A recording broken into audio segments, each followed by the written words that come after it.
Hey, buddy. Yeah, sometime whenever you think about it, when we did our interview the other day, Yeah. I forgot to add that when the coach Lewis gave the high fives, the whole team joined in over there. That's what made it so special. Oh, okay. I forgot to tell that. That's all. If you can add that for me.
This is our first sound check. Testing 1, 2, 3. Lorenzo Pettiford from the field house here in Newcastle, Indiana.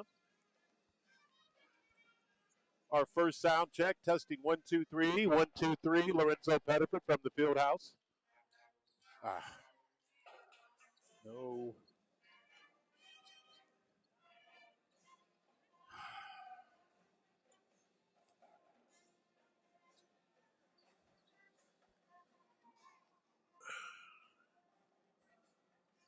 Okay. Sound check 1. Sound check 1.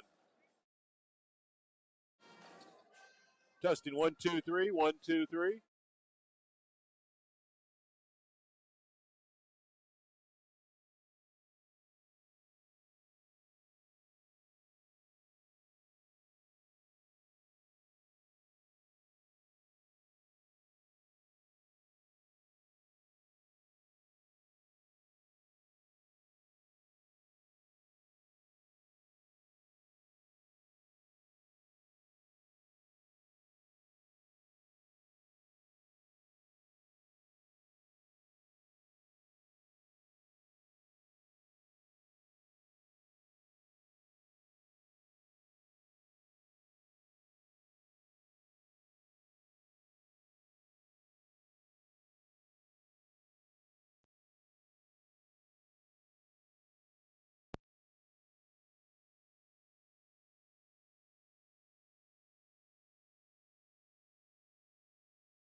And a good evening, Lady Trojans and Men Trojans basketball fans. Welcome to our third boys and girls varsity doubleheader of the season. It will be the third and final doubleheader night.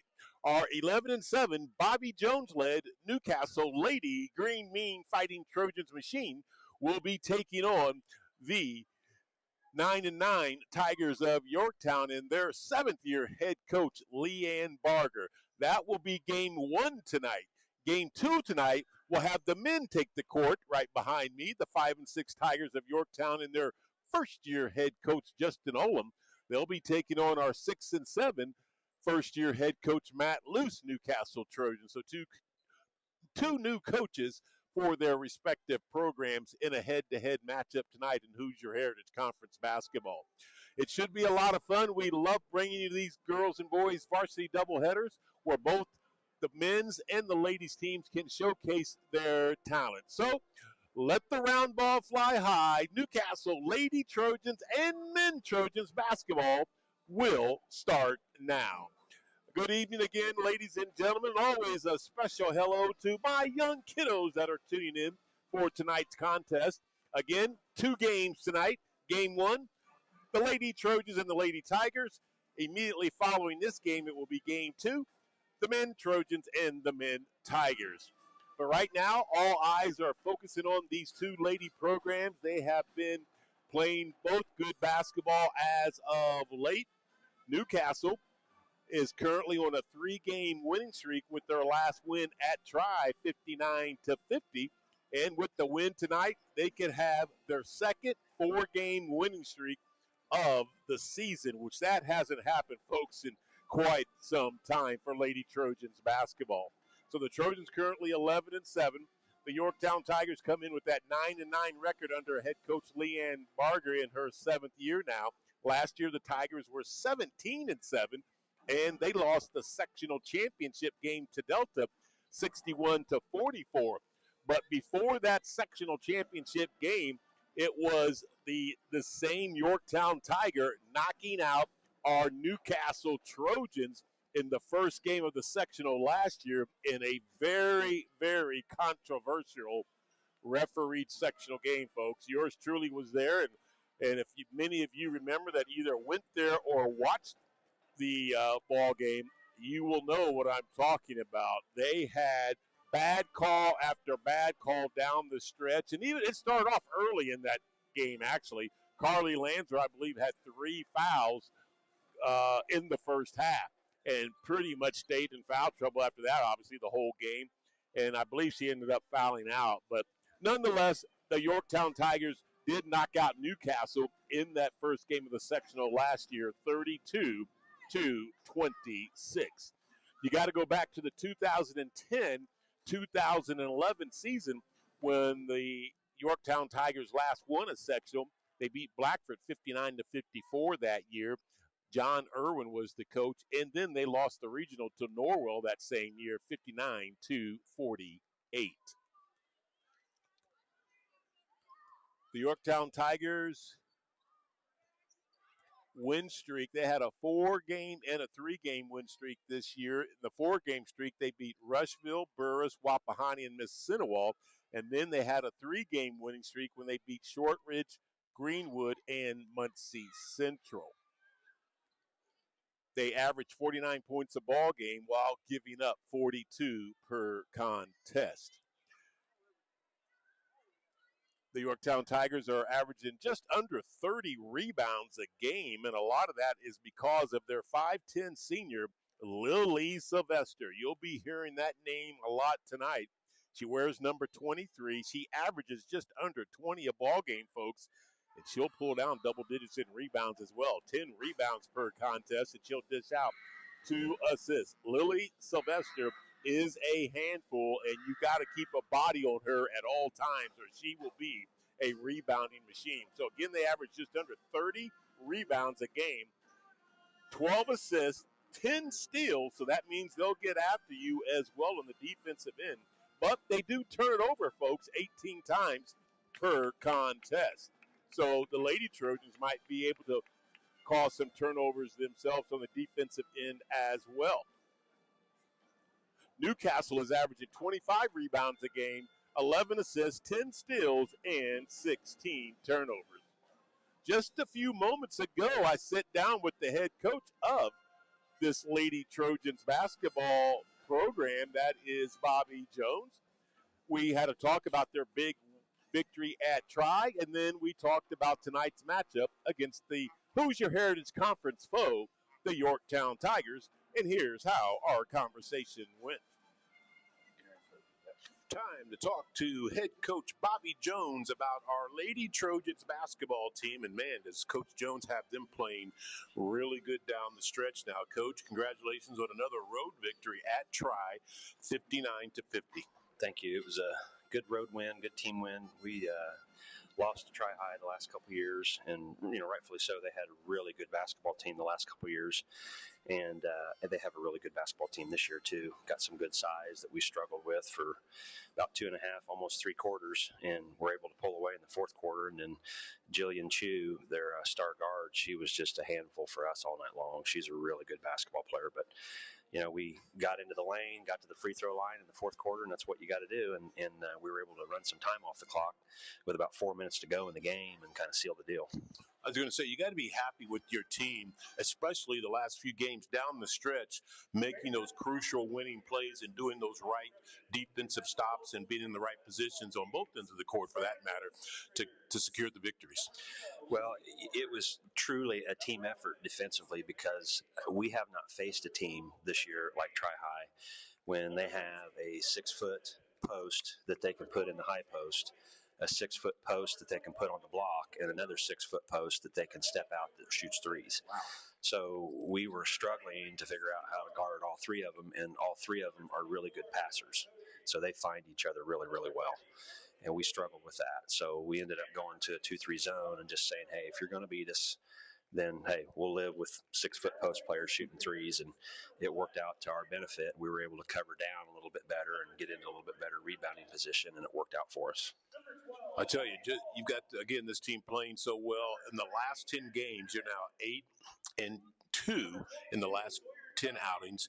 You had your 4-game win streak snapped a few games ago, but then you're right back on the winning trail again, Coach. If you win tonight, it will be the second 4-game win streak in the same season, and I can't even remember when that's happened.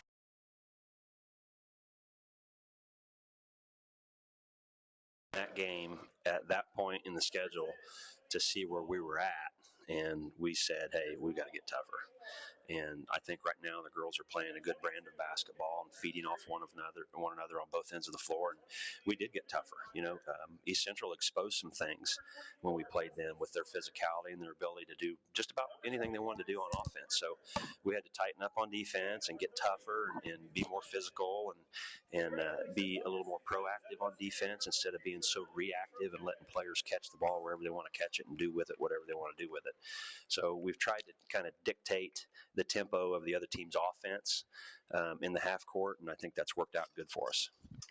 Tonight, it's back to Hoosier Heritage Conference basketball. And, of course, it's another girls and boys varsity doubleheader night. We love those. And this team, you guys don't need any extra incentive to get ready for Hoosier Heritage Conference play. But this was a team that knocked you out in the tournament last year. And actually, they beat you twice last year in the regular season, 46-25. And then that tournament game, which was one of the worst ref tournament games I can ever remember at Connersville, when they knocked you out of the tournament, 32-26. Of course, I'm talking about Leanne Barker and those Yorktown Lady Tigers. She's always got them playing hard, and regardless of their record, they're always going to give us their best shot. And they've got some size, not quite as big as Tri-High, but Sylvester and Fields gave us fits last year inside. I feel like we're a more physical team this year, and we're able to defend a little bit better, but they don't have the ability as much as Tri-High did of stepping out and hitting threes. So, Yorktown's more of a, hey, let's drive the ball, let's get it inside as much as we can, let's rely on our offensive rebounding. So from that standpoint, it's a little bit better for us, not a lot, but going from Tri-High to the Yorktown game, I think kind of sets us up in a lot of ways to be able to defend Yorktown better tonight, knowing what we didn't do so well against Tri-High. This will be the final game before the tournament draw show this weekend. So this Sunday, you'll know your path that you'll need to take, as well as every girls basketball program in the state of Indiana will know their path that they will need to take to be successful in the upcoming tournament. Man, it's just around the corner.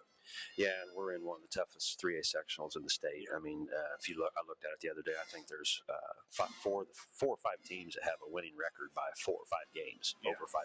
So Jay County's really good. Hamilton Heights, even though we beat them, they are a very good basketball team. So no matter who we draw, it's going to be a tough game. It's just which team can survive and advance and be playing their best basketball at that point in the season. Keys for the night for the Lady Trojans to get another 4-game winning streak started. Well, we have to come out with a lot of energy from the start. Tonight's a special night. We've got our silver anniversary on the boys' side, and our band's going to be here tonight, and we're doing an introduction of our junior high team. So there's going to be a lot of people here, and it's always nice to play in front of a big crowd, on home game nights. And we try to get our girls to feed off of that. So we've got to come out with a lot of energy.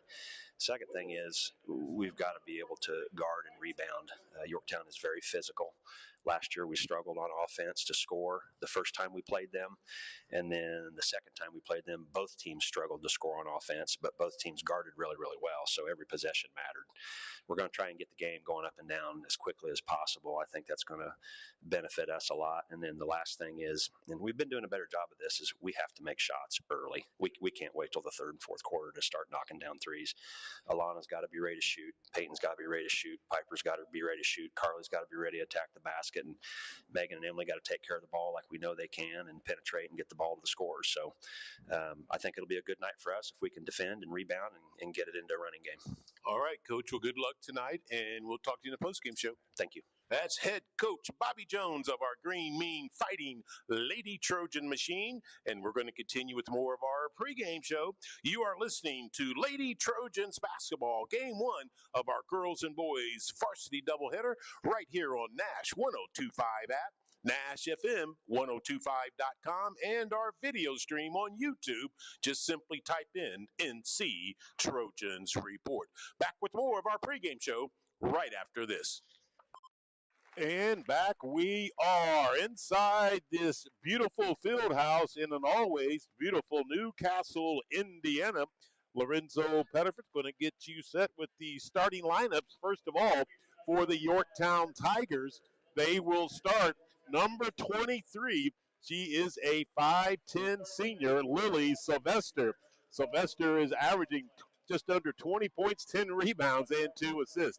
Number 12 is Olivia Conklin. Conklin is averaging 13 points and 4 rebounds and 3 assists a game. Number 33 is Riley Johnson, a 5'9 sophomore, 7 points, 4 rebounds, and 4 assists a game.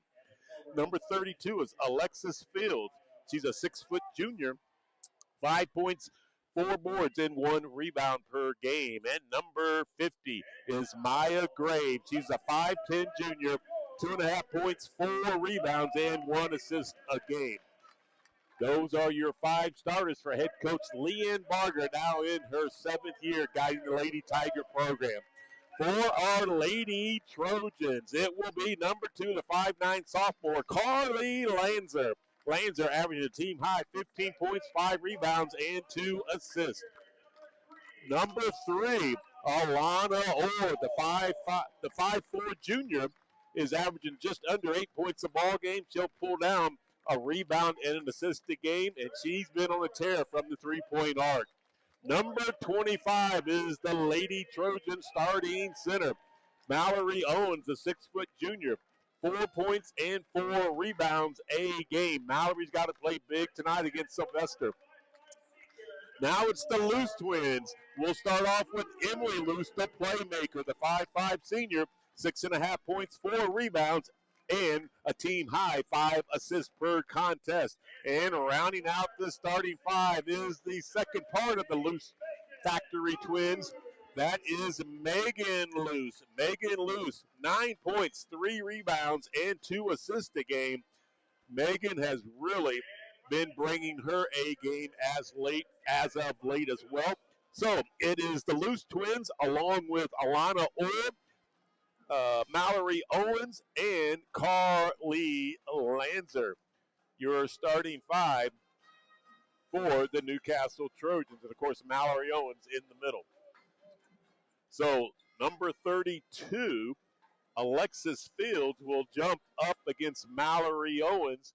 The three men wearing the stripe, Zach Ambrose, Brandon Lags, and Doug Phillips.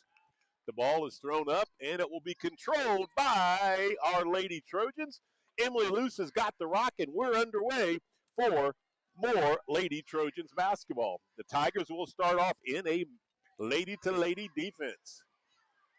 Here's Megan, three open, and she knocks it down. Megan Luce will get things started for our Lady Trojans right out of the gate. Nice three ball by Megan. And here's a steal by Newcastle. First turnover leads to a layup. Megan Luce with the first two baskets, and the Trojans coming out with that full court pressure already leads to a direct basket. This time they get it across the half court line to the Tigers. Here in the left corner, that is Johnson. Now Conklin will give it to 12. That was a missed shot, but a rebound and put back up by Sylvester. Again, she is a rebounding machine. You got to keep an eye on her at all times. 5-2 is your score. Newcastle with the pumpkin. Right corner, Orr. Orr will go to the free throw line to Mallory Owens. Back to Orr. Threes in the air. It's good. Alana Orr says, if you give me space, I will make you pay. 8-2. 2 threes already made here in this opening quarter by our Lady Trojans. Newcastle will knock that out of bounds. It will stay Tigers basketball. This was the team that ended the Trojans year last year right out of the gate in tournament play, 32-26. That tough sectional loss that just saw all kinds of bad calls against our Lady Trojans.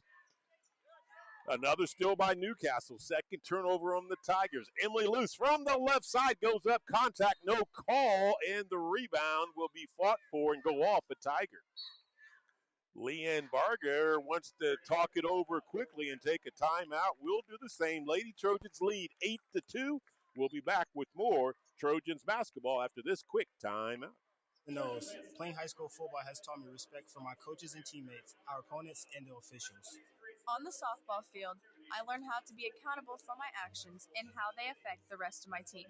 Every game reminds us that humility means winning with class and losing with grace. I'm Dante Pope from Maryville High School. And I'm Ashton Elpers from North Posey High School. These are just some of the lessons we learned from high school sports that we'll carry with us for the rest of our lives. Wins and losses, highs and lows, success and failure, they are all part of being a student athlete and a human being. Learning how to handle these ups and downs on the field prepares us to handle them off the field, too. And back to action we'll go. Emily Luce will inbounds for our Lady Trojan at their own basket. Lancer open for a three, look, and it's good. She becomes the third Lady Trojans to knock down a trifecta in the quarter. Megan Luce and Alana Orr have the other two, and it is 11-2 lead here early for the Lady Trojans. Just under the 6-minute mark we go here in the opening period. Here is a three missed by the Tigers, but the rebound will come down to Yorktown. It gets knocked out of their hands. That three by Riley Johnson was missed, and it will stay Yorktown basketball. Here's Sylvester looking to drive left baseline. Gets cut off inside. Missed basket and rebound Newcastle. That was Alexis Fields missing that underneath the hoop. Here is Megan Luce, right wing. Top of the key to Orr. They left her open, and she'll go a little bit too strong, but she gets her own rebound. Cross-court pass, Megan Luce in the right corner. Top of the key, Lanzer. Lanzer will throw it high into Mallory Owens, and it's a nice basket. How about that pass from Carly Lanzer to set up Mallory Owens to get her untracked offensively. 13-2. This 11-point lead is the Trojans' largest here, obviously, to start the game. And the Tigers come down and turn it over. That is their third turnover of the ball game in this first quarter. Newcastle with the rock, off to a great start here in the opening period. Lanzer's got a three, look off the mark short. Rebound, Emily Luce back up, too strong, and Newcastle will get another rebound. Pounding that offensive glass are the Lady Trojans. Now with 4:25, Coach Bobby Jones comes up, gives some offensive instructions to his team. Top of the key, it's Lanzer. Now Orr, high right side. She looks inside, nothing there. Left wing Lanzer. Top of the key, Megan Luce. Here's a three. Good. Megan Luce with 8 of the 16, and the Trojans go up 14, 16-2. What a start here to open up this girls and boys varsity doubleheader by the Lady Trojans. Here's going to be a drive by Hargraves, and she will draw the foul on Mallory Owens. That's going to be the first foul of the ball game. Checking in are 2 Tigers and 1 Trojan. Piper Arthur will check in for Newcastle. Alana Orr will check out. Number 1, Olivia Roman has checked in for the Tigers. And also number 10, Caroline Kayward. Now also checking in for Newcastle will be number 20, Madeline Raymond. Here in the left corner, that is Kayward. Now Conklin, right side, 3 ball, no good. Rebound fought for Sylvester going over the back, and they will call her with that aggressive attempt on the offensive glass. That is Sylvester's first. That will also count as a turnover. Here's some 2-2-1 pressure by the Tigers. Emily Luce will get it across the timeline. Arthur open for a 3. Look, left side off the mark. There's Madeline Raymond with a nice rebound.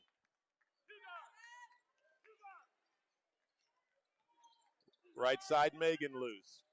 Top of the key, Lanzer. Left side, Emily Luce on a take from the left side. Too short with the shot. Gets her own rebound, though. Newcastle doing an excellent job pounding the glass that will lead to a trifecta for Piper Arthur. Arthur comes in 14 out of 63 on the season. She can shoot that 3 ball as well, and Newcastle will force another turnover in the quarter. That is the Tigers' 5th. Leanne Barger says, I've got to call another timeout to settle down my team as they trail by 17, 19-2. 3 minutes and 2 seconds left in the opening quarter. Back with more Lady Trojans basketball after this TO. I am IHSAA Commissioner Paul Neidig. Be a champion of high school sports and the lessons they teach by buying a ticket to your high school's athletic events. This is developing character. This is education-based athletics. This is your IHSAA. Animals are languishing in U.S. shelters, especially dogs who look a certain way. These dogs are just as deserving of loving homes as any type of dog, which is why we decided to help them get out of kennels. Join the thousands of supporters of our mission to help us expand our national reach and proudly place more dogs from kennels into their forever homes. To learn more about our mission, please visit us at kennel2couch.org. Animals are language. Back we are, Lorenzo Pettiford inside this here in Newcastle, Indiana. And Mr. Prather, if you can let me know how we are sounding now. Sounded maybe a smidge too hot earlier. We're going to try to pot things down, and I'm going to try to settle down a little bit. But our Lady Trojans have come out on fire here, leading 19-2 with exactly 3 minutes to play. Clock is ticking left in this opening period. Lanzer, top of the key. She'll go to the right baseline area and bring it right back out. Bobby Jones says he wants to run fist, play fist, so he Lanzer with the pick at the top of the key, behind the back dribble, gives it to Harper, driving the right baseline to Madeline Raymond on the right block. Shot is blocked from behind. That will be a turnover in Newcastle, their third. Conklin with the basketball. Left corner, Sylvester's three. It's good.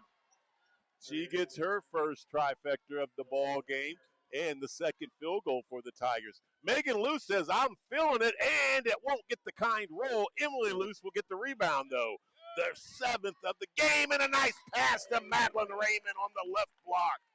Trojans are operating at a high premium here in this opening quarter. And another turnover. Their sixth in the quarter. 16-point lead by Newcastle. Lanzer, left side to Arthur. Now it's Megan Luce. Trojans already with 21 points in this first period. 1 minute and 40 seconds to play in the opening quarter. Right side, Emily Luce. Top of the key, Arthur. Free throw line, and she gives it to Megan Luce now. Megan looking to drive. Bounce pass over to Raymond. Shot up, misses, but she was fouled. The Trojans again with patience and good passing will send Madeline Raymond now to the line to shoot 2 free throws. She's 2 out of 4 on the season. That's right at 50%. She's already got a field goal here in the opening quarter, and she will have 2 here. That foul was on Conklin, number 12, her first, the team's second. Raymond will hit her first free throw. A lot of subs. Piper Arthur and Megan Luce will come out. Megan will check out with those 8 points in the opening quarter. What a start for her. Madeline with 1 more free throw. She hit her first, and she will hit both of them. 23-5. This 18-point lead is the largest for the Lady Trojans. Full court pressure, 2-2-1 style. The Lady Trojans have already caused 6 turnovers on the Tigers in the opening quarter. Almost a travel there. Sylvester in the left corner will get into the paint and lose it. 7th turnover. Orr with the nice hands there. Now she'll get it back on the right side. Jumper, good. How about Alana Orr? 5 points in the opening quarter. Deadly from anywhere on the court. 25-5. The 20-point lead is impressive on their home court. Turnover number 8. In the first quarter, Leanne Vargas just got her arms crossed saying, what can I do to stop the turnover machine? And more importantly, stop the Newcastle green, mean, fighting Lady Trojan machine. They put up 25 points in this opening quarter. Wow. Best start of the year by far. Peyton Blessinger has checked in for the Lady Trojans. Here's Emily Luce with the rock. Top of the key, it's Lanzer. 30 seconds left in the first period. Right side, Lanzer. Top of the key, Peyton Blessinger. Left side, Orr. Lanzer cutting on that left block, will not force up a tough one. Smart decision there, and kicks it all the way back out to Emily Luce, the playmaker. She will drive and give it to Carly Lanzer with 10. Lanzer to Orr. Down the lane. Shot is up. Missed. There's Mallory Owens with the putback and can't make. Oh, my. Nonetheless, what a quarter. The Lady Trojans, 25 points. The Yorktown Lady Tigers, 5. The best start of the year for Bobby Jones's Trojan team. We're going to take an end of the quarter break and come back and see what this Lady Trojans team has for us in the second quarter, leading 25-5. In U.S. shelters, especially dogs who look a certain way. These dogs are just as deserving of loving homes as any type of dog, which is why we decided to help them get out of kennels. Join the thousands of supporters of our mission to help us expand our national reach and proudly place more dogs from kennels into their forever homes. To learn more about our mission, please visit us at kenneltocouch.org. My name is Bobby. I'm a veteran and lost my leg to a roadside bomb. My victory was going from a wheelchair to becoming a weightlifting champion. I'm Sam. I'm a veteran My victory was finding a career I can be proud of and supporting my family. America's veterans are on their most important tour, the tour of their lives. I'm a veteran. My victory was going from homeless to home. At DAV, we're on a mission to help veterans. Back we are, Lorenzo Pettiford, Ryan James, bringing you Lady Trojans basketball, game one of our girls and boys varsity doubleheader. Newcastle jumps out big time in that opening quarter, leads 25-5. The Tigers will start off with the rock. To start the second quarter, another turnover, ninth of the ball game. Megan Luce from the left side with her 10th point of the first half. 9 turnovers. Right side. Now they'll go to the right block area. They'll miss the shot. Sylvester there with the rebound. Cannot score. And Newcastle, Mallory Owens had it. Gets tied up. Alternating arrow will give it to the Lady Trojans.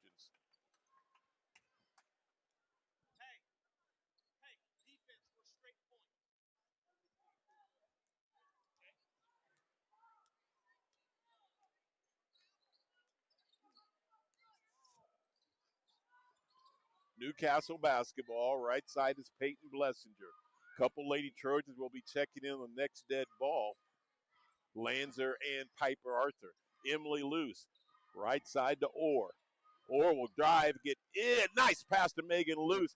Peyton Blessinger's three look off the mark, and Mallory cannot get that rebound. She will hustle to try to get it, but commit a foul. That will be Mallory Owens' second foul of the first half. The team's first here in the second quarter. Madeline Raymond has checked in, and Piper Arthur. So it's Piper Arthur, Alana Orr, Carly Lanzer, Madeline Raymond, and Megan Luce out there for our Lady Trojans. 6:40 to play in the second quarter. Sylvester down low on the right block. She'll miss the shot, but be fouled by Raymond, I believe. Yes, it will be Madeline Raymond. That is her first, the team second. And Sylvester, who shoots, get this, folks, 106 out of 117. That's 91%. She knocks him down from the free throw line. She has all 6 of their points. 5 in the opening quarter and that free throw here in the second. Going for point number 7, and it's good. She's got a good stroke from the free throw line, no doubt about it. 27-7. Newcastle earlier led by 22. Right now it is 20. Orr's three, it's off the mark, and the rebound will come down to the Yorktown Tigers. But they almost lose it. Conklin will bring it across the timeline. Left side to Sylvester. A long two. It's off the mark, and Lanzer gets a rebound. Carly pushing it down the court. Behind the back dribble. Down the left side. Contact. No call. No call. Wow. Okay, well, it's going to be Trojans basketball. I thought that warranted a whistle. Here's Orr, a little high, so she cannot launch from the right corner. Guarded by Sylvester. Now, Conklin will lose it. Good defensive play by Megan Luce. Might have got away with that, unless Megan knocked it off of Conklin's leg. But nonetheless, Trojans basketball leading by 20, 27-20. Exactly 6 minutes left here before we take the halftime break. Here's Carly. To the top of the key to Megan Luce. High left side to Piper Arthur. Madeline Raymond, top of the key. Right wing to Lanza. Trojans doing a good job spreading the court. Orr's three. It's good. Alana Orr knocks down her second long-range bomb.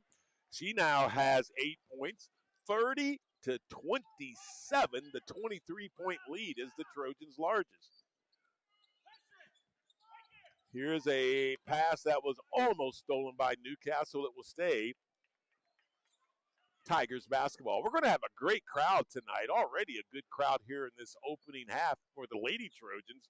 Of course, the men Trojans will be taking center court right after this ball game. Left wing Conklin. She'll launch a three. Way too strong. Rebound will come down to Sylvester. Into the paint. Sylvester with a tough shot. She has all 9 of their points. So it's 30 for Newcastle, 9 for Sylvester. 21-point lead for the Trojans. Arthur on a take. Pass to Madeline Raymond. Lands her in the right corner. And Bobby Jones wants a timeout. We're going to keep this timeout here and take care of some good sponsors that we have, like Duty Calls Plumbing. They're located at 490 Indiana Avenue in beautiful Newcastle, Indiana. They're family owned and operated.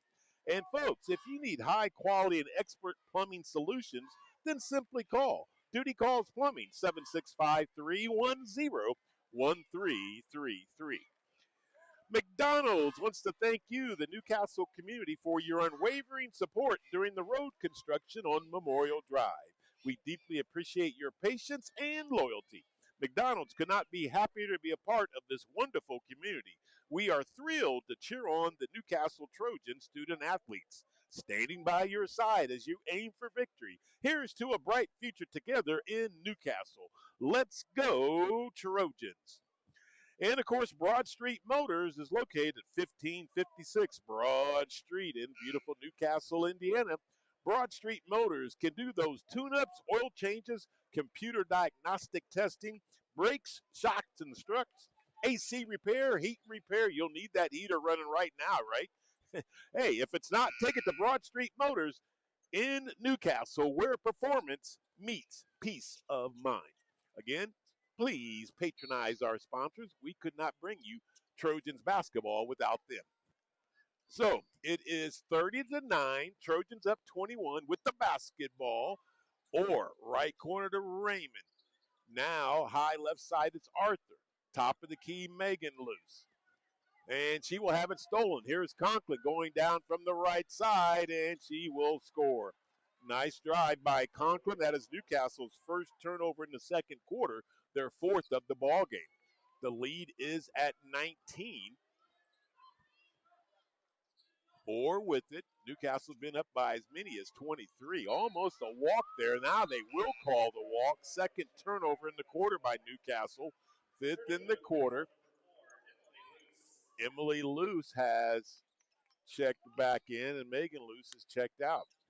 4 minutes and 10 seconds left in this first half. Newcastle up 19. Sylvester, free throw line. Stolen. Their second turnover in the quarter, 10th of the ball game. Piper Arthur, high right side to Carly Lanzer. Lady Trojans looking at this 2-3 zone defense. And Conklin almost with another steal. Emily Luce has the rock. Madeline Raymond, top of the key. High right side, it's Lanzer. Down low to Madeline Raymond, gets pushed from behind. That foul will go on Wood, number 11, Mabry Wood. And that is the first team foul on the Tigers here in the second quarter. Newcastle inbounds underneath their own basket, up 19. Lanzer in the left corner. Briscoe is going to be checking in on the next dead ball for the Lady Trojans. Kinley, the 6-foot freshman. Arthur open for a three. Look, she knocks it down. That's her second trifecta. And the lead is now 33-11. 22-point lead. Conklin, free throw line jumper, no good. Emily Luce will knock that out of bounds. It will stay Tigers basketball. Here comes the freshman, Kinley Briscoe, really doing a great job as a freshman for Bobby Jones. He is happy with her progression. She's going to be a player for our Lady Trojans. Only, again, a freshman. Conklin three, right side is short, and getting that rebound and trying to throw it off of Emily Luce is number 33. That was Johnson.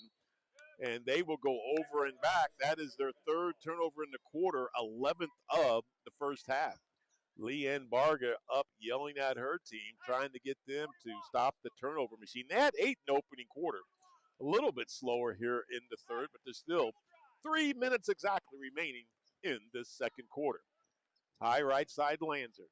Carly has only knocked down the 3 so far. Been a little quiet here in the ball game, but the team is operating at a high premium here early, so she's happy. This team is very unselfish and playing great as a team. Emily loose. They're going to call that off arm on the push off, and the Academy Award will go to Olivia Conklin. Good defensive play, though, by Conklin. Emily loose with her first, the team's third. That will also count as a turnover, the third in the quarter, sixth of the ball game for Newcastle. Number 50, Maya Hargraves, has checked back in for the Tigers. Newcastle sets up in their 2-3 zone defensively with 2 minutes and 30 seconds left in the first half. 33-11, 22-point lead for the Lady Trojans. They've been up by as many as 23. Another turnover, 12th in the ball game, 4th in the quarter. On the Tigers, Megan Luce will turn around and, the jumper goes in and out. Rebound to Sylvester. Down the court, right side bounce pass, shot up, no good, and Arthur has the rebound for the Lady Trojans. Long pass to Megan Luce on the left wing. Now Lanzer. Bobby Jones shouts out offensive instructions with exactly 2 minutes remaining in the first half. Arthur, top of the key. Goes right side to Lanzer. Lanzer gets to the free throw line. Will go to Orr off her legs, and that will be a turnover. Here is the Tigers. Left corner three, open shot, no good. Rebound comes down to Piper Arthur. Arthur, 2-on-2 fast break, gets into the paint, kicks it out to Megan Luce. Here's her three. Spins in and out. Down deep, but spins out on Megan, and it will carry him out of bounds and be Tigers basketball. 33-11. Newcastle so far has scored 8 points in the quarter, and the Tigers have scored 6. 1:15 left in this first half. Sylvester, left side block, and will draw a foul on the freshman, I believe, Kinley Briscoe. Yep, that's going to be Kinley's first and the team's fourth. Sylvester will go back to the line where she was 2 for 2 earlier in this quarter. She's the only one to shoot free throws for the Tiger, and she will miss. That is a rarity, folks. Again, 106 out of 117. That's 91%. And I have a feeling she'll come right back and knock this one down. And she misses 2 in a row. Wow. Mark that down on her calendar. She missed 2 in a row. Here is Emily Luce. Left corner, or short rebound, Sylvester. They turn it over. They're 13th. Or another three. This one's off the mark. Kinley Briscoe with the nice rebound. And she will spin, and the good defensive position with the good acting will have Hargraves cause that turnover, the 8th on Newcastle. That is Briscoe's second foul. And we've got 45.6 seconds left in this first half with the Trojans up 22, 33-11.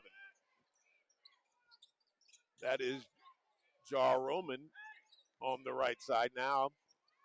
Conklin into the paint. Pull up 7-footer, no good, but there's Sylvester with the rebound and the putback. 33-13. 3 for Arthur, no good. Sylvester with another rebound. To the races she goes. 2-on-2 fast break. She misses the shot. Conklin with the rebound gets blocked by Briscoe. It will stay Tigers basketball. Good hustle by Kinley to block that shot as Conklin had a great rebound and an opportunity to go right back up. 11.3 seconds left here. Jaroman throws it away. Megan Luce with the steal gets knocked out of her hands with 3.1 seconds left. That's the 14th turnover on the Tigers, 6th in the quarter. 3 seconds left.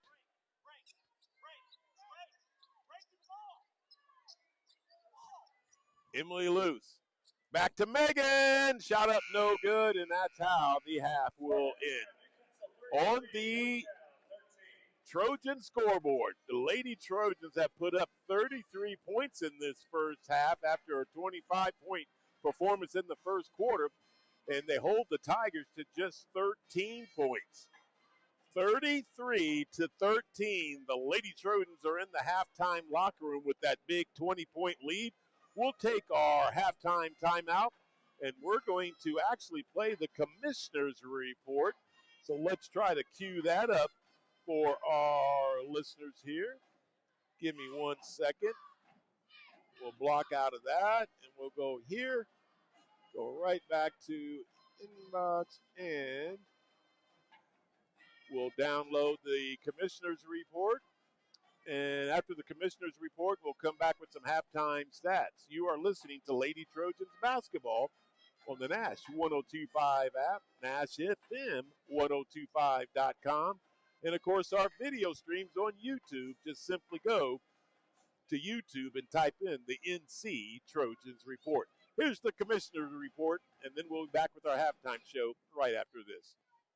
It's time for the Commissioner's Corner, an exclusive weekly conversation about Indiana high school sports with the Commissioner of the IHSAA, Paul Neidig. Now for an up-to-the-minute report about what's happening in the constantly changing world of high school sports, here's Commissioner Paul Neidig. Welcome into the Commissioner's Corner, our weekly conversation with the Commissioner of the IHSAA, Paul Neidig. I'm Brendan King. Paul, great to be with you as always, and we start this episode with maybe a sentence that none of us thought we'd be saying a number of years ago, but the Indiana football Hoosiers are college football playoff national champions, an incredible run in the playoff for the Hoosiers. And, you know, Paul, it connects with what you guys do in high school sports. We'll talk about the Hoosiers roster in just a little bit, but what's your reaction to it all? You got to see the Rose Bowl, of course, and what a team it ended up being for Curt Cignetti.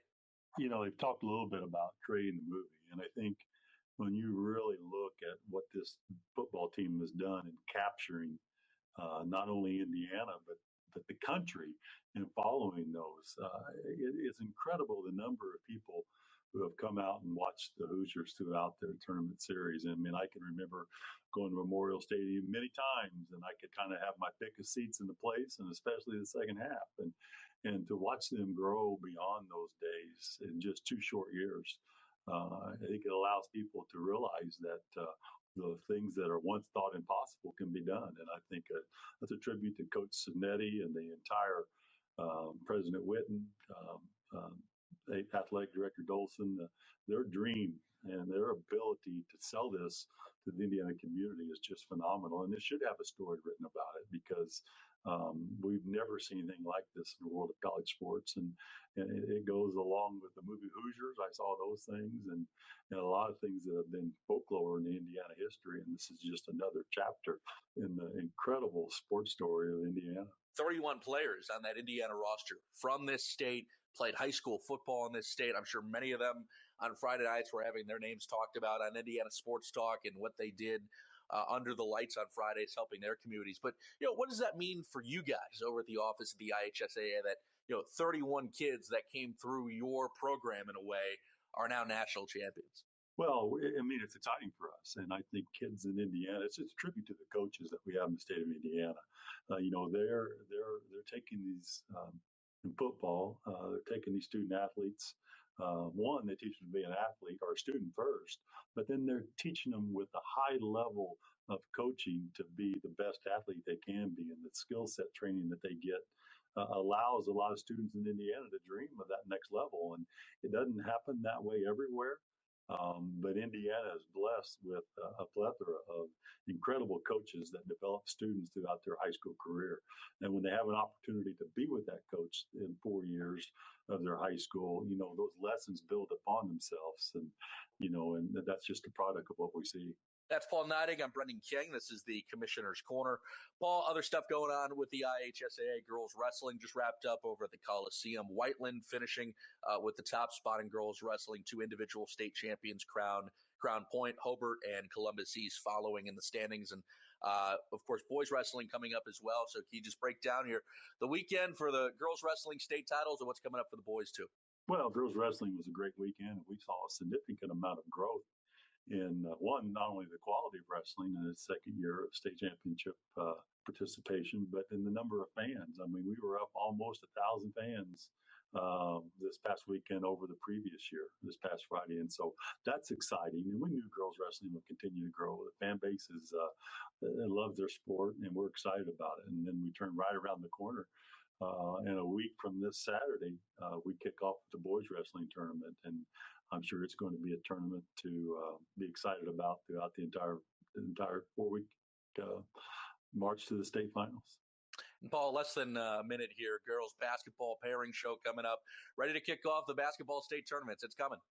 It is. It's time, and we're excited about it. A lot of great girls basketball being played in this state. And Assistant Commissioner Jane Schott does a great job as a former high school basketball coach and player at Purdue of really celebrating girls basketball in a proper way in this state.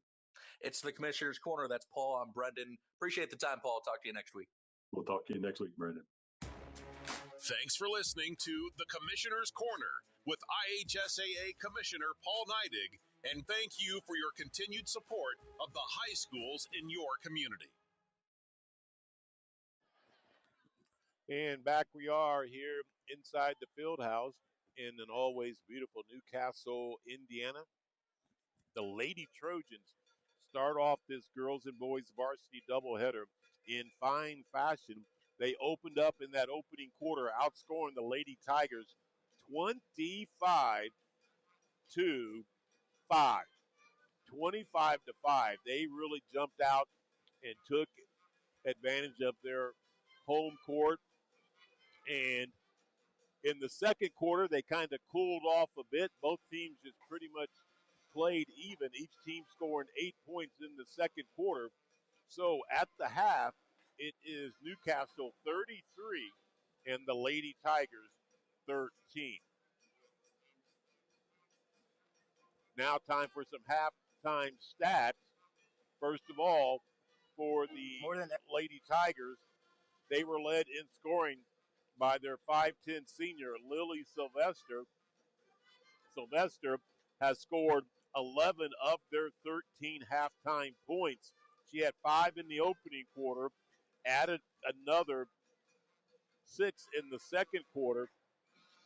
So she, again, has 11 of their 13. Olivia Conklin, the 5'7 junior, had the other field goal in the second quarter.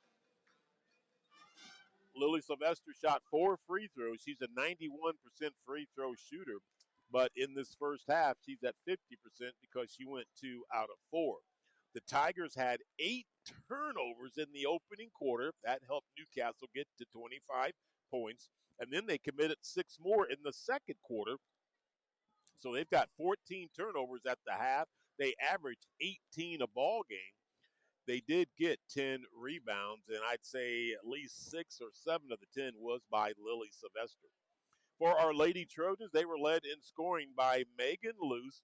Megan had 8 of her 10 points in the opening quarter, knocking down 2 trifectas and 2 field goals. So she leads Newcastle in scoring with 10. Carly Lanzer hit a trifecta in the opening quarter. She's got 3. Piper Arthur hit 2 3-balls, 1 in each quarter. She's got 6. Mallory Owens with the field goal in the opening quarter has 2. Alana Orr, 2 3-balls and a 2-point field goal. She's got 8.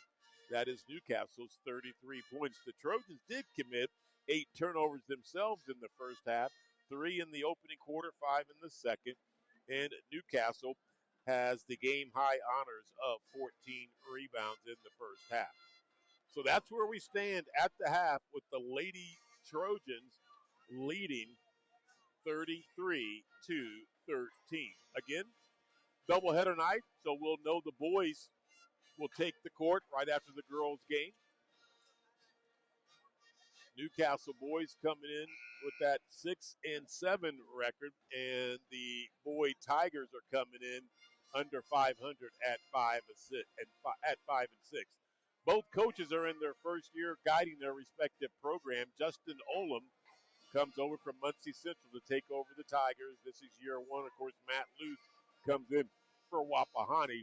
This is year 1 as the Trojans head coach. really good crowd starting to develop here as we get ready to start the second half of the girls' game. Special shirts were made tonight. The purple, you'll see a lot of purple shirts trimmed in green and white. And it's Best Buddy Night. Best Buddy Night here in the field house. That's what they say on the shirt. So, to start the second half is going to be Alana Orr, Carly Lanzer, Megan Luce, Emily Luce, and Mallory Owens. For the Tigers, it's going to be Riley Johnson, Lily Sylvester, Olivia Conklin, Alexis Fields, and Maya Hargraves. Here we go, second half basketball. Trojans up 20, 33 to 13. Conklin, right side, long two, no good, but they'll get their offensive rebound. Back up and score is number 5, Bartell. Gets her first two of the ball game.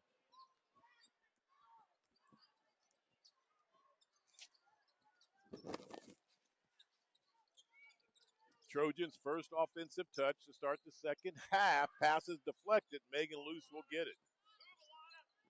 Emily Luce out at the Trojan emblem. Emily almost throws it to a sister on a backdoor cut. Or goes backdoor, can't get it to her. Here's Carly on a take from the left side. She'll draw a foul on Hargraves.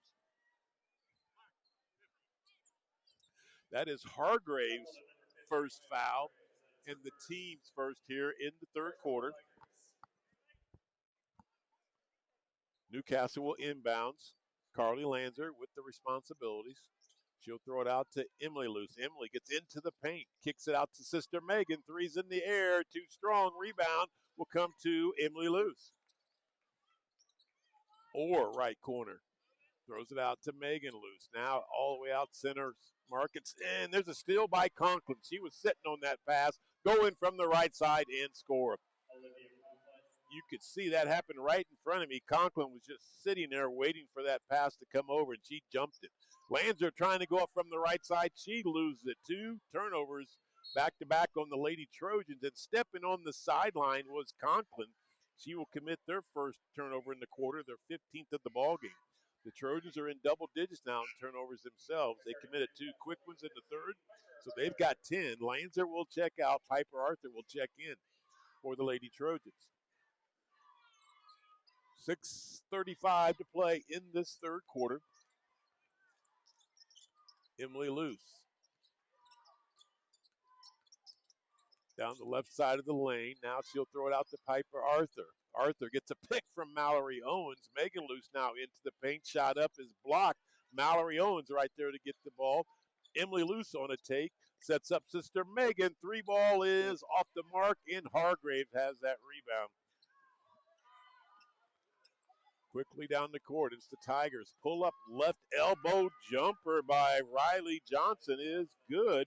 And they've outscored Newcastle to start this third quarter, 6-0. 33 to 19 is your score. That 20-point lead has shrunk quite a bit. Here's Megan Luce.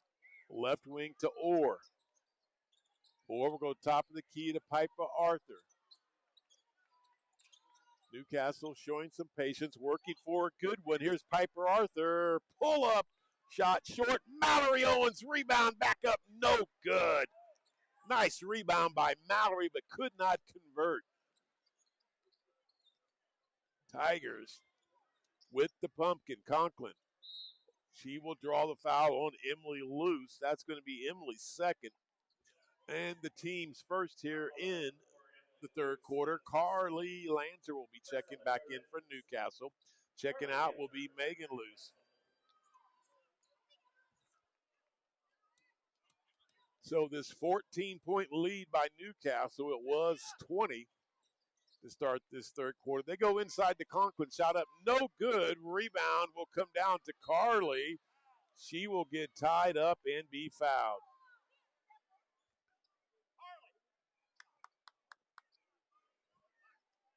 That foul's going to be on Conklin.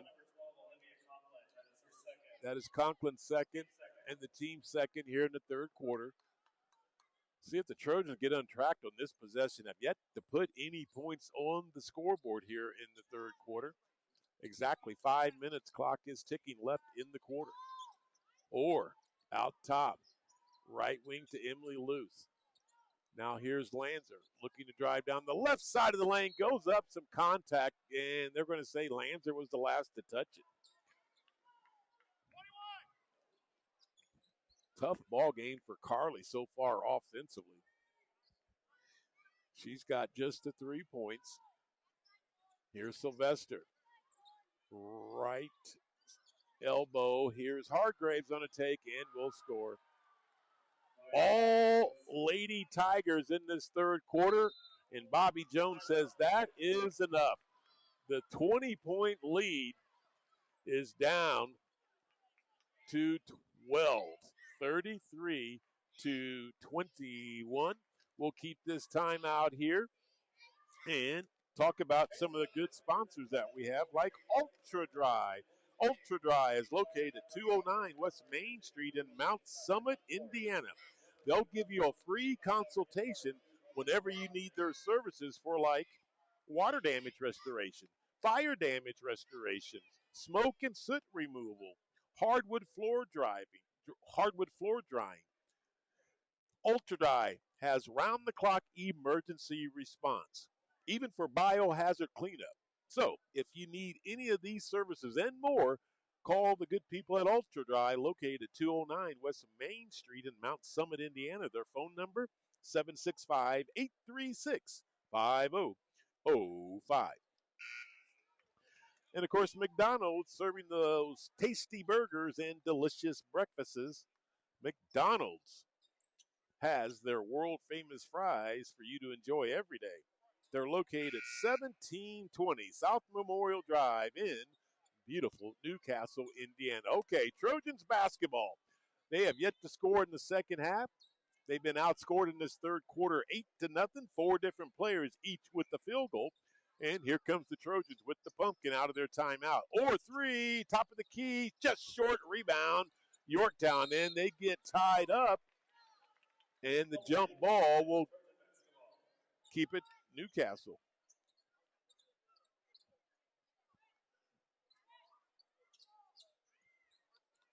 So Emily Luce will do the honors at inbound underneath her own basket off the right block area. Carly Lanch's 3 right side will roll out. Wow, that was down in and spun out on Carly. Here's Hargraves. Right side, that's Conklin. Left corner, this is Johnson's 3. Good. It's been all Yorktown in this quarter, outscoring Newcastle 11-0, and we're under the double-digit lead now. Here's a long 3, missed by Newcastle. Conklin with the rebound, goes all the way, left-handed layup up, no good. Rebound fought for, and it's going to go off a Tiger and beat Newcastle basketball. Well, sometimes it is hard to maintain the excellent play that you had in that first half. Right now, Newcastle not coming anywhere close as far as on the offensive end that they had in the first half. They have yet to score in this third quarter with 3 minutes and 20 seconds to play. 11-0. They've been outscored in this quarter. Piper Arthur, right side to Lanzer. Lanzer into the paint. Left-handed shot up, contact, no call, rebound, Yorktown. Here's a long pass down. Now Sylvester, pull up 8-footer, right baseline area, no good, and she'll get another rebound for the Tigers. Conklin, top of the key area, throws it high to Hargraves. She can't control it. That's going to be their second turnover in the quarter, 16th of the ball game. Still a 9-point lead. It'd be good to see Newcastle score on this possession. 2:45 left in the third. Have yet to score. Been outscored 11-0 so far. Come on, Piper. Let's put it in. Off the mark. Rebound. Tigers. They're 17th. Down quickly is Sylvester. Left block. It's up and good. That's her first field goal in the third quarter. Long pass for Orr on the right block. Or tries to throw it back out to Piper, but it's deflected. It will stay Newcastle basketball. We got a 7-point ball game, folks. Give the Yorktown Tigers all the credit in the world for closing this gap and closing it fairly quickly. Left corner, Piper Arthur, pull up, shot short. Mallory Owens with the hustle rebound, gets it knocked out of her hands. Stay Newcastle basketball. You just get the feeling if we can get someone to score, that will take the lid off this basket and maybe things will start coming a little bit easier for us. But right now, we just can't get it in the hoop. Arthur, left elbow, backs it out. Here's Emily Luce. We have exactly 2 minutes left in this third quarter. A 6-minute drought by the Lady Trojans. Now they're going to call an offensive foul on Mallory Owens trying to set that screen. That's Mallory's third foul. That is the third turnover in the third quarter. It's a lot of threes, right? And it's the 11th turnover for Newcastle in the ball game. 33-26. Here's a take from the left baseline. That was a travel. No call. They turn it over anyway. That's their 17th turnover. Megan Luce. Left corner for Orr. And that pass was a little bit out of Orr's range. Fourth turnover in the quarter for the Trojans. 12th of the ball game with a minute and 40 seconds left. The Newcastle Lady Trojans are facing a scoreless third quarter. Sylvester, left baseline jumper, will roll out. Lanzer with the rebound. Off to the races. Carly, 2-on-2 fast break. Pull up, will not go. 4 feet away from the basket, but the Trojans get their own rebound. Here's Orr's three, and finally, with 1 minute and 16 seconds left in the third quarter, Alana Orr says, that's enough. Let's start scoring. Big shot for Alana. That's her third trifecta. And the lead goes back up 10. And then the Tigers turned it over for the 18th time and the fourth in the quarter. Number 32, Alexis Fields, will be checking in. She's a 6-foot junior. Checking out will be the 5'10 junior, Maya Hargraves. So now that Orr has broke that drought with the minute and 16 seconds left in the quarter, let's see if Newcastle can score back-to-back baskets. Orr, high right side. Top of the key, it's Emily Luce. Left wing, it is Lanzer. She'll launch a three. Oh, way too hard. Rebound will come down to Carly. It's their 20th rebound. Emily Luce running one-handed shot off the glass is in. So Emily Luce will get her first 2 points of the ball game. We've got 35 seconds left in this third quarter. Sylvester's three, left side is good. It's her 5th point in the quarter. Back to a 9-point lead for Newcastle, 38-29. We've got 20 seconds left in the quarter. See if the Lady Trojans are going to put it in the deep freeze. Owens, left corner to Orr. Now Megan Luce backs it out. We're under 10 seconds. Megan down the right side of the lane, and she will dribble it off her foot. That is the 5th turnover in the quarter, 13th of the ball game for the Lady Trojans. 3.9 seconds left in this quarter. 9-point lead Newcastle. Here's a steal by. Oh! They're going to call a foul on Megan Luce. Both players going for the ball. Megan got there first, so how does she get the foul? Wow. Don't like that call. 2.7 seconds left. Conklin. Wow, and she will be fouled by Orr. Or did they say she stepped on the sideline? She stepped on the sideline. We got maybe a break there. 0.2 seconds left. Really nothing Newcastle could do. It'd have to be a tip. And that's how this third quarter will end. At the end of 3, the Lady Trojans struggled in that third quarter, only scoring 5 points. They still lead 38-29. We'll take an end of the quarter break and come back with the all-important fourth and final quarter on the Nash 1025 app, Nash FM 1025.com, and our video stream on YouTube. Just type in the NC Trojans Report. Back with the fourth quarter right after this. X's and O's. Playing high school football has taught me respect for my coaches and teammates, our opponents, and the officials.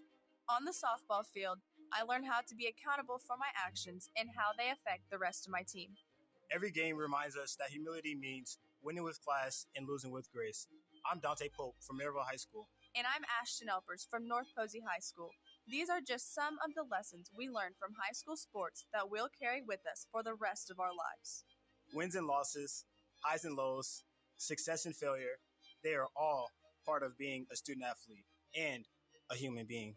Learning how to handle these ups and downs on the field prepares us to handle them off the field, too. I am IHSAA Commissioner Paul Neidig. Be a champion of high school sports and the lessons they teach by buying a ticket to your high school's athletic events. This is developing character. This is education-based athletics. This is your IHSAA. Back we are inside the field house. Lorenzo Pettiford, Ryan James. Game one of our girls and boys varsity doubleheader. The Lady Trojans led at the end of one, 25-5. At halftime, 33-13, and now it's 38-29. And the Tigers will score 2 points there to get things started in the fourth quarter. 7-point lead for Newcastle, 38-31. Lanzer gets cut off from the left side. Now it is Megan Luce to sister Emily Luce down the left side. Nice bounce pass to Mallory Owens. The playmaker does it again. Emily Luce, a good drive to set up Mallory for that nice basket on the right block. And then Sylvester's three is short. Emily Luce with the 21st rebound for Newcastle. And the 9-point lead Trojans come down the court with the rock. As we have played 1 minute of the fourth quarter, each team has scored a field goal. Emily Luce down the right side. Working in the paint. Left wing to Megan Luce. Out to Carly. Carly between the legs dribble. And we'll give it to Megan Luce. Megan from the left baseline area will be fouled. And Megan Luce will be the second Lady Trojan to shoot free throws tonight. Madeline Raymond was the only one to shoot free throws so far for Newcastle. She made both of her free throws in the opening quarter. Megan Luce's first free throw is up and good. Megan comes in shooting 83% on the season, 33 out of 40. Just a great free throw shooter is Megan. She will have one more. This one is up and good. She goes 2 for 2 in that set. And the Trojans have opened up an 11. Still by Emily Luce. Alana Orr will go up, miss the shot, and the Tigers get the rebound. Nice steal by Emily. Use that backboard, youngsters. Here's Conklin, gets her shot blocked. A lot of pumpkin on that, and they're going to call Orr with the foul. She got a lot of orange. But the stripe said there was also some contact on the wrist, so going to the line will be the 78% free throw shooter, Olivia Conklin. Her first free throw is off the mark. So she becomes the second Lady Tiger to shoot free throws tonight. The only other Tiger to shoot them was Lily Sylvester when she was 2 for 4. Conklin will have one more, and she will go 1 out of 2. 42-32, 10-point lead Newcastle. 6:25 left in this ball game. Newcastle will break the press. Here's Emily Luce into the paint. She might have got away with the double there. We might have got a break there. Newcastle working some clock, but also wanting to score. Emily Luce to Megan Luce. Fakes the three. Pull up 4-footer is good. Megan with her 14th point. Here is Johnson with it on the right wing. Now down low to Sylvester. Bounce pass in to Fields, and Fields will get her first 2 points of the ball game. 44-34. Piper Arthur for our Lady Trojans will be checking in on the next dead ball. And number 50, Maya Hargraves for the Tigers will be checking in. 5:30 left in the contest. Stolen by Conklin. She'll go in for an uncontested layup. Newcastle with their first turnover in the fourth quarter, 14th of the ball game. Conklin has 5 points in the quarter, 44-36. Newcastle with the 8-point lead, and that bounce pass for Mallory Owens is deflected. Second turnover in the quarter, 15th of the ball game. Sylvester pull up from the left side is good. Here come the Lady Tigers, down 6 now. It's a 2-possession ball game, 44-38. Under the 5-minute mark we go. Give the Tigers credit for just hanging in there, staying with our Trojans. Here's Emily Luce on a bad miss rebound.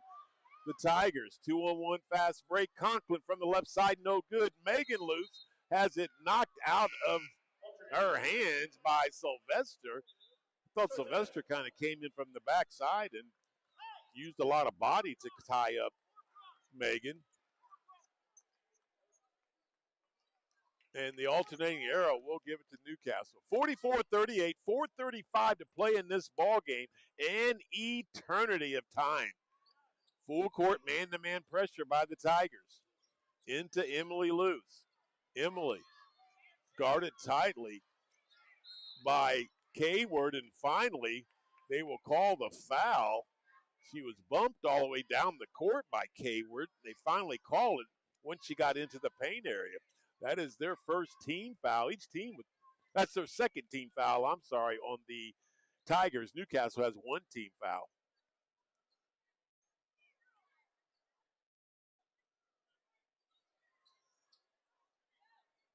Lanzer to inbounds. She does out to Orr.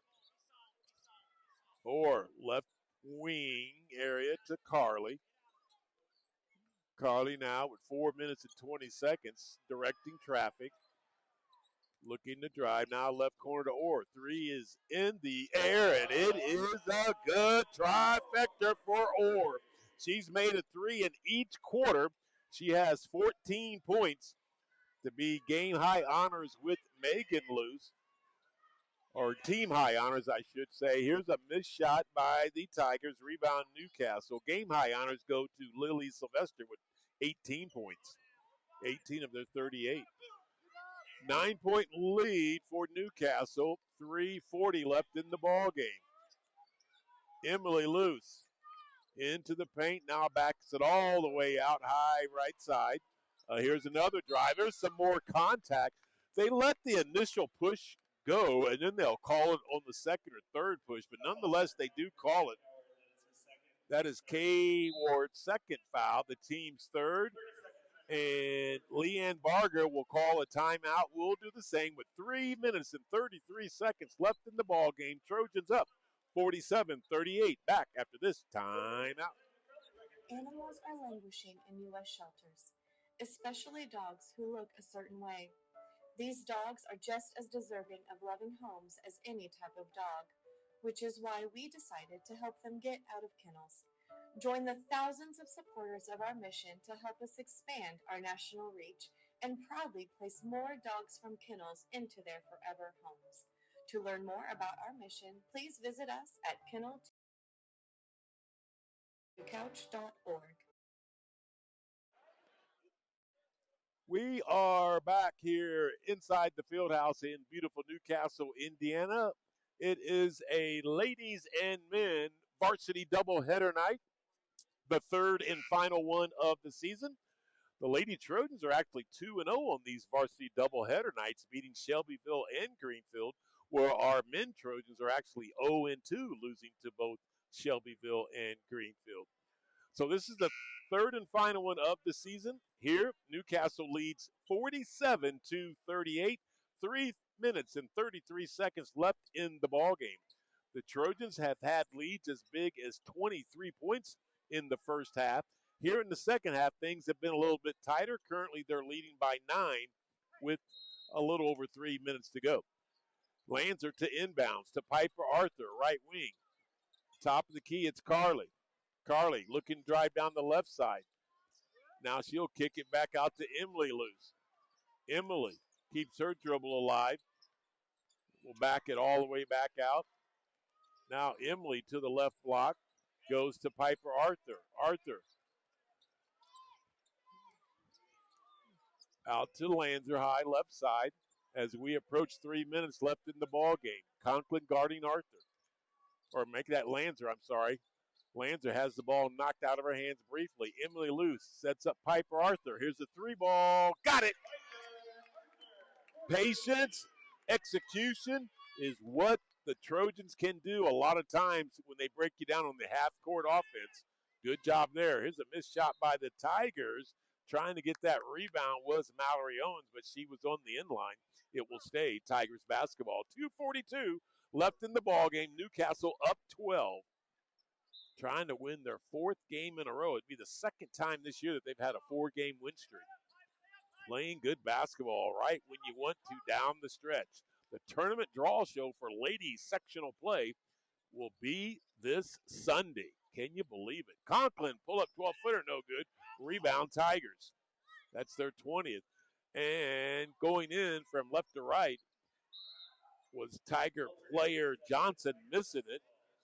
Then they get another rebound, but they get tied up. Alternating arrow will give it to Yorktown. Still a 12-point lead for Newcastle. 2:20 left in the ball game. Johnson having trouble. She just does get it into Sylvester in the left corner. Sylvester into the paint, running one-handed shot up, no good, and Emily Luce has the 23rd rebound for Newcastle. We are approaching the 2-minute mark left in this ball game. Trojans just need to protect the pumpkin, play solid defense, which they have been in this quarter, and they'll win their fourth game in a row. 1:50 left in the ball game. Arthur, nice bounce pass to Lanzer, but she'll bring it all the way out. 1:45 left. Trojans working some clock. Leaves Arthur open for a three. Off the mark, rebound will be the Tigers. Quickly down the court, it's Johnson. Right side Conklin, three's in the air. Air ball, and that will go out of bounds. And Orr's got it. 2-on-1 fast break. Orr from the right side. Bounce pass to the left side, but Arthur's layup is short. They're going to call a foul, though, on one of the Tiger players. I believe it's going to be on Conklin. Yes. Conklin will pick up her third and the team's fourth. And going to the line is Piper Arthur. Arthur is a 78% free throw shooter, 7 out of 9. We've got a timeout on the court by the Lady Tigers, so we'll be back. Trojans lead 50-38, 1:24 left in the ball game. We'll be back for Piper Arthur's 2 free throws right after this. Animals are languishing in U.S. shelters, especially dogs who look a certain way. These dogs are just as deserving of loving homes as any type of dog, which is why we decided to help them get out of kennels. Join the thousands of supporters of our mission to help us expand our national reach and proudly place more dogs from kennels into their forever homes. To learn more about our mission, please visit us at kenneltocouch.org.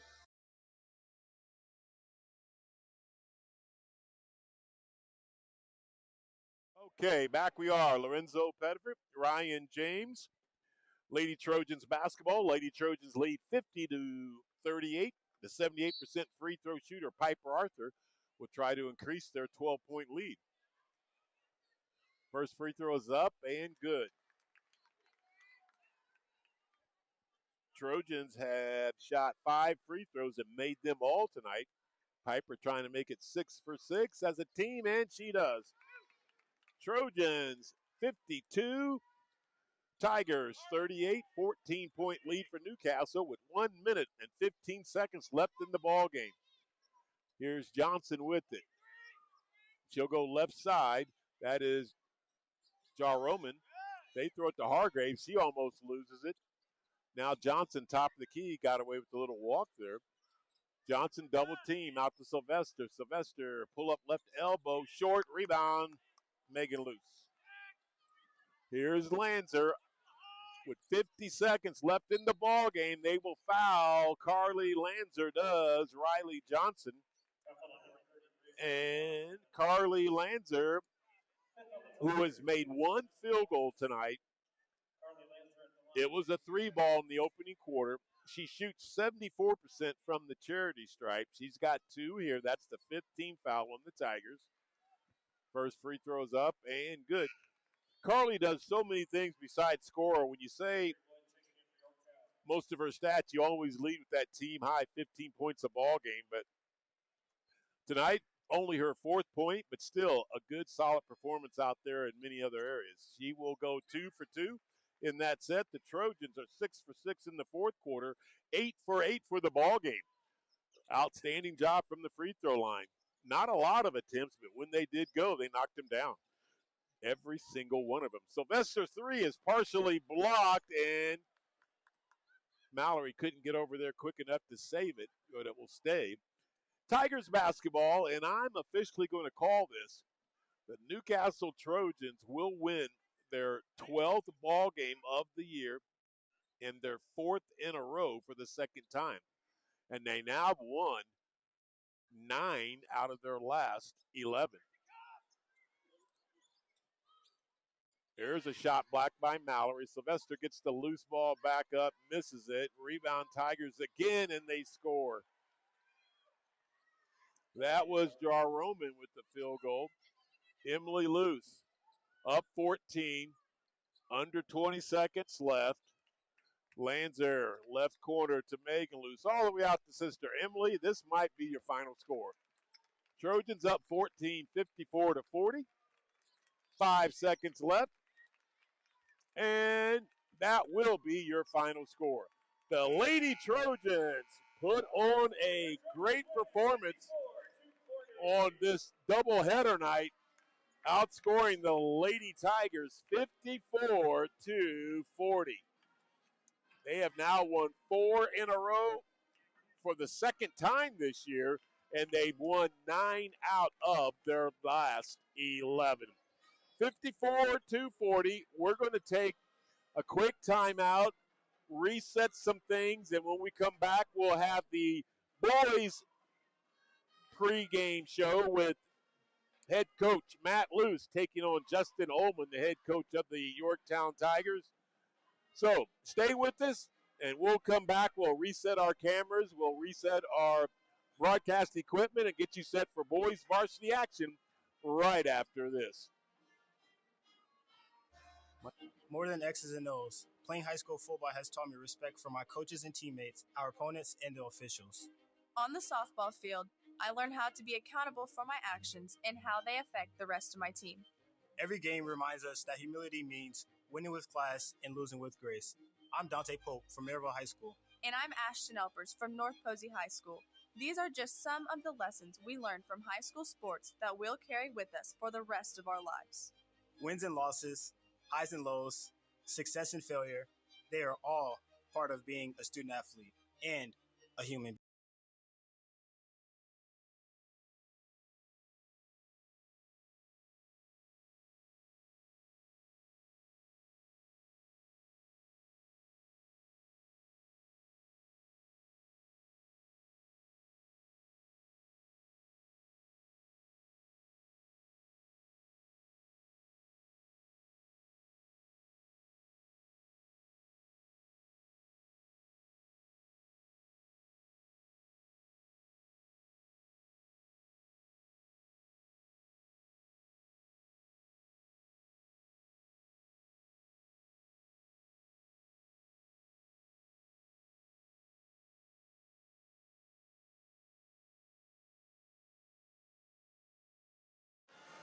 Okay, Trojan basketball fans, we appreciate your patience as we have got things ready to rock and roll here for game number 2.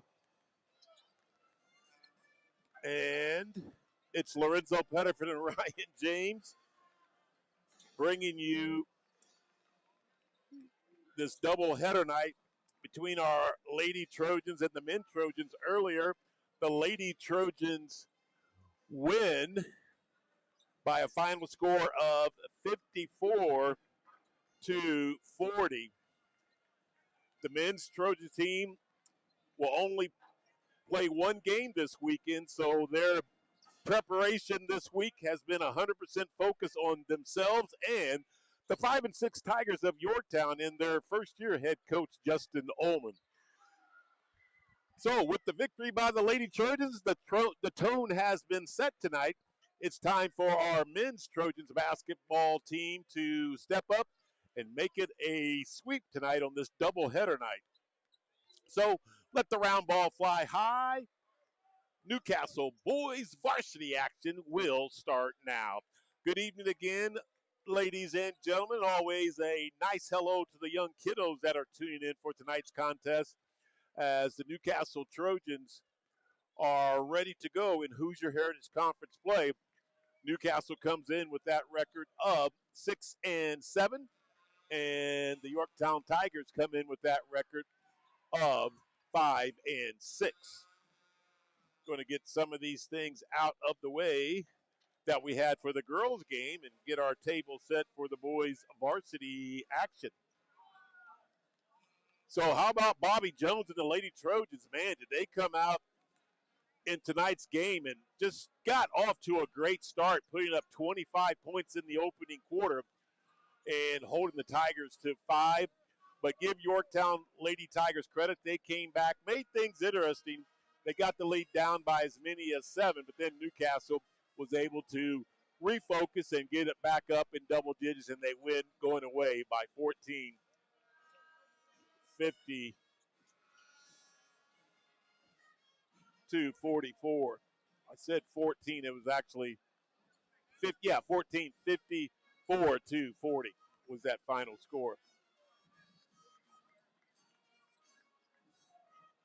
So earlier tonight, I had a chance to sit down with the head coach himself, Mr. Matt Luce, to talk about their last win at Rushville and then preview tonight's matchup in Hoosier Heritage Conference play against the Yorktown Tigers. And here's head coach Matt Luce and I's conversation. Time to talk to head coach Matt Luce. And coach, it's always good to talk to you before Hoosier Heritage Conference games. But before we talk about the conference game tonight, how about that nice road win on the road at Rushville, 41-38? Thanks, Lorenzo. Really proud of our guys. Rushville's got a nice team and a great program, and we were excited to win. What a shot by Mason Miller, but also what a way for our guys just to come together on the road and find a way to win. I'd say you must look at my notes sometimes, and that was going to my next question would be like, these guys really came together down the stretch, because I like road close wins like that where the team's got to really focus and come together to get the win. That was going to be my next question. You already answered it. Yeah, and we're not at the field house, and now we'd like to have that same kind of togetherness and effort when we're here in our friendly confines. So our guys are trying hard. Our practices are great. Our attitudes are great. We just need to play better. We had some silly turnovers on Friday and Saturday. I didn't like the way we guarded on Friday, but our guys try. They try hard. They got a lot of grit. I'd pay money to watch them play. Now we just need to put it together tonight against a solid Yorktown team, a really experienced Yorktown team. I've seen their team play since second grade. I mean it. I know every kid. I know every parent, and know Coach Allum very well. And they'll come in and be ready to play. Yep, he's got a lot of returning seniors. This is his first year, like yourself, the first year guiding the Trojans, and he's a real good coach. And like you said, you know him, Coach, but you get the feeling that if your kids just come out and play Trojans basketball, it's going to take care of itself tonight. Yeah, we don't really we're not worried as much about Yorktown as we are ourselves. We got to cut down the careless turnovers. We got to guard better and rebound and just do the things we're good at and be simple on the offense and defensive end and hopefully put ourselves in position to win. All right, of course, girls and boys varsity doubleheader night. You get to sit back and somewhat relax and watch your girls play. They've been on a tear as of late, and then, of course, your boys team will take over for game 2. But always fun to have these doubleheader nights. It's great atmosphere tonight. It's the best buddies night. There's a lot of purple in the air, and our staff and faculty and principals and school and community have done a great job promoting it. It's going to be a great crowd. So what you see on the camera, you may not see every seat filled, but when your home arena is 9,500 seats, it's going to be an awesome crowd, and I can't wait to be a part of it. All right, Coach. Good luck tonight. Thanks, Lorenzo. That's head coach Matt Luce of our Green Mean Fighting Trojan Machine. And we're going to continue with more of our pregame show right after this. More than X's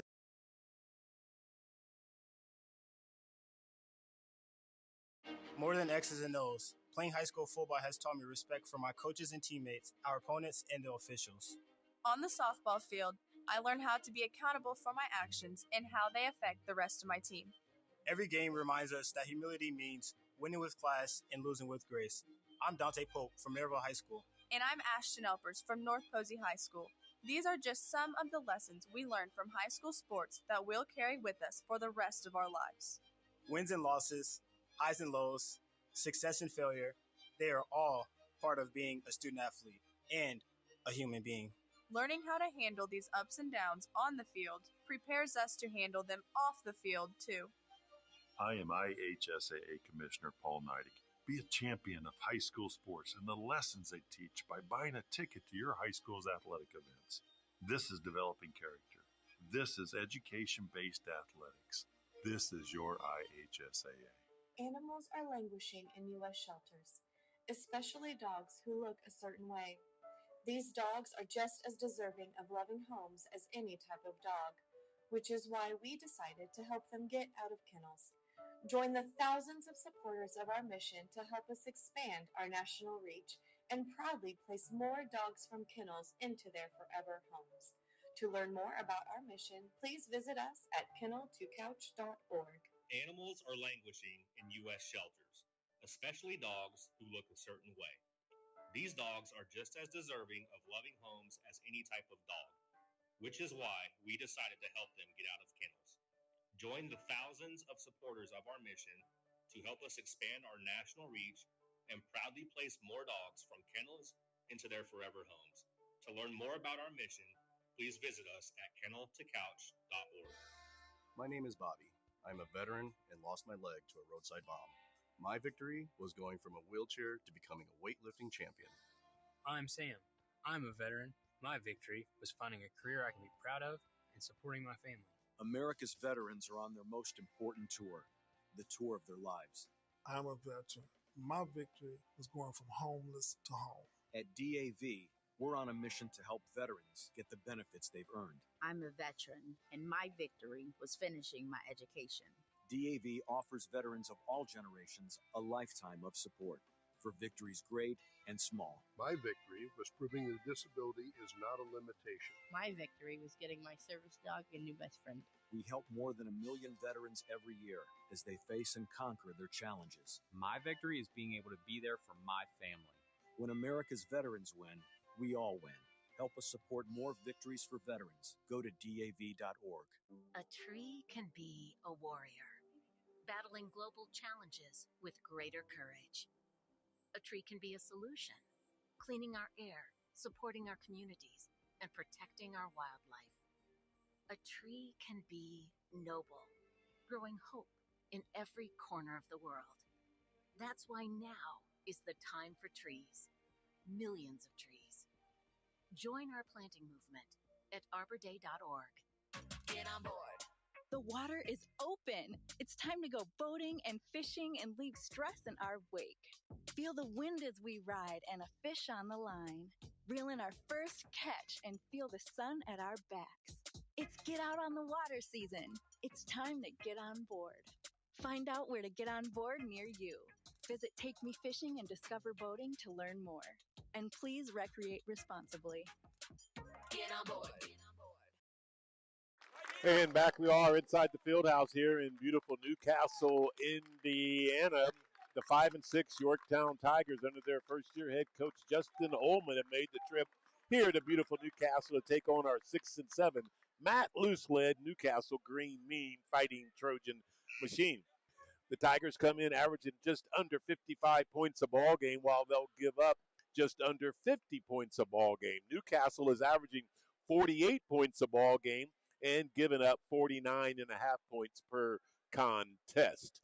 It's Hoosier Heritage Conference play earlier tonight.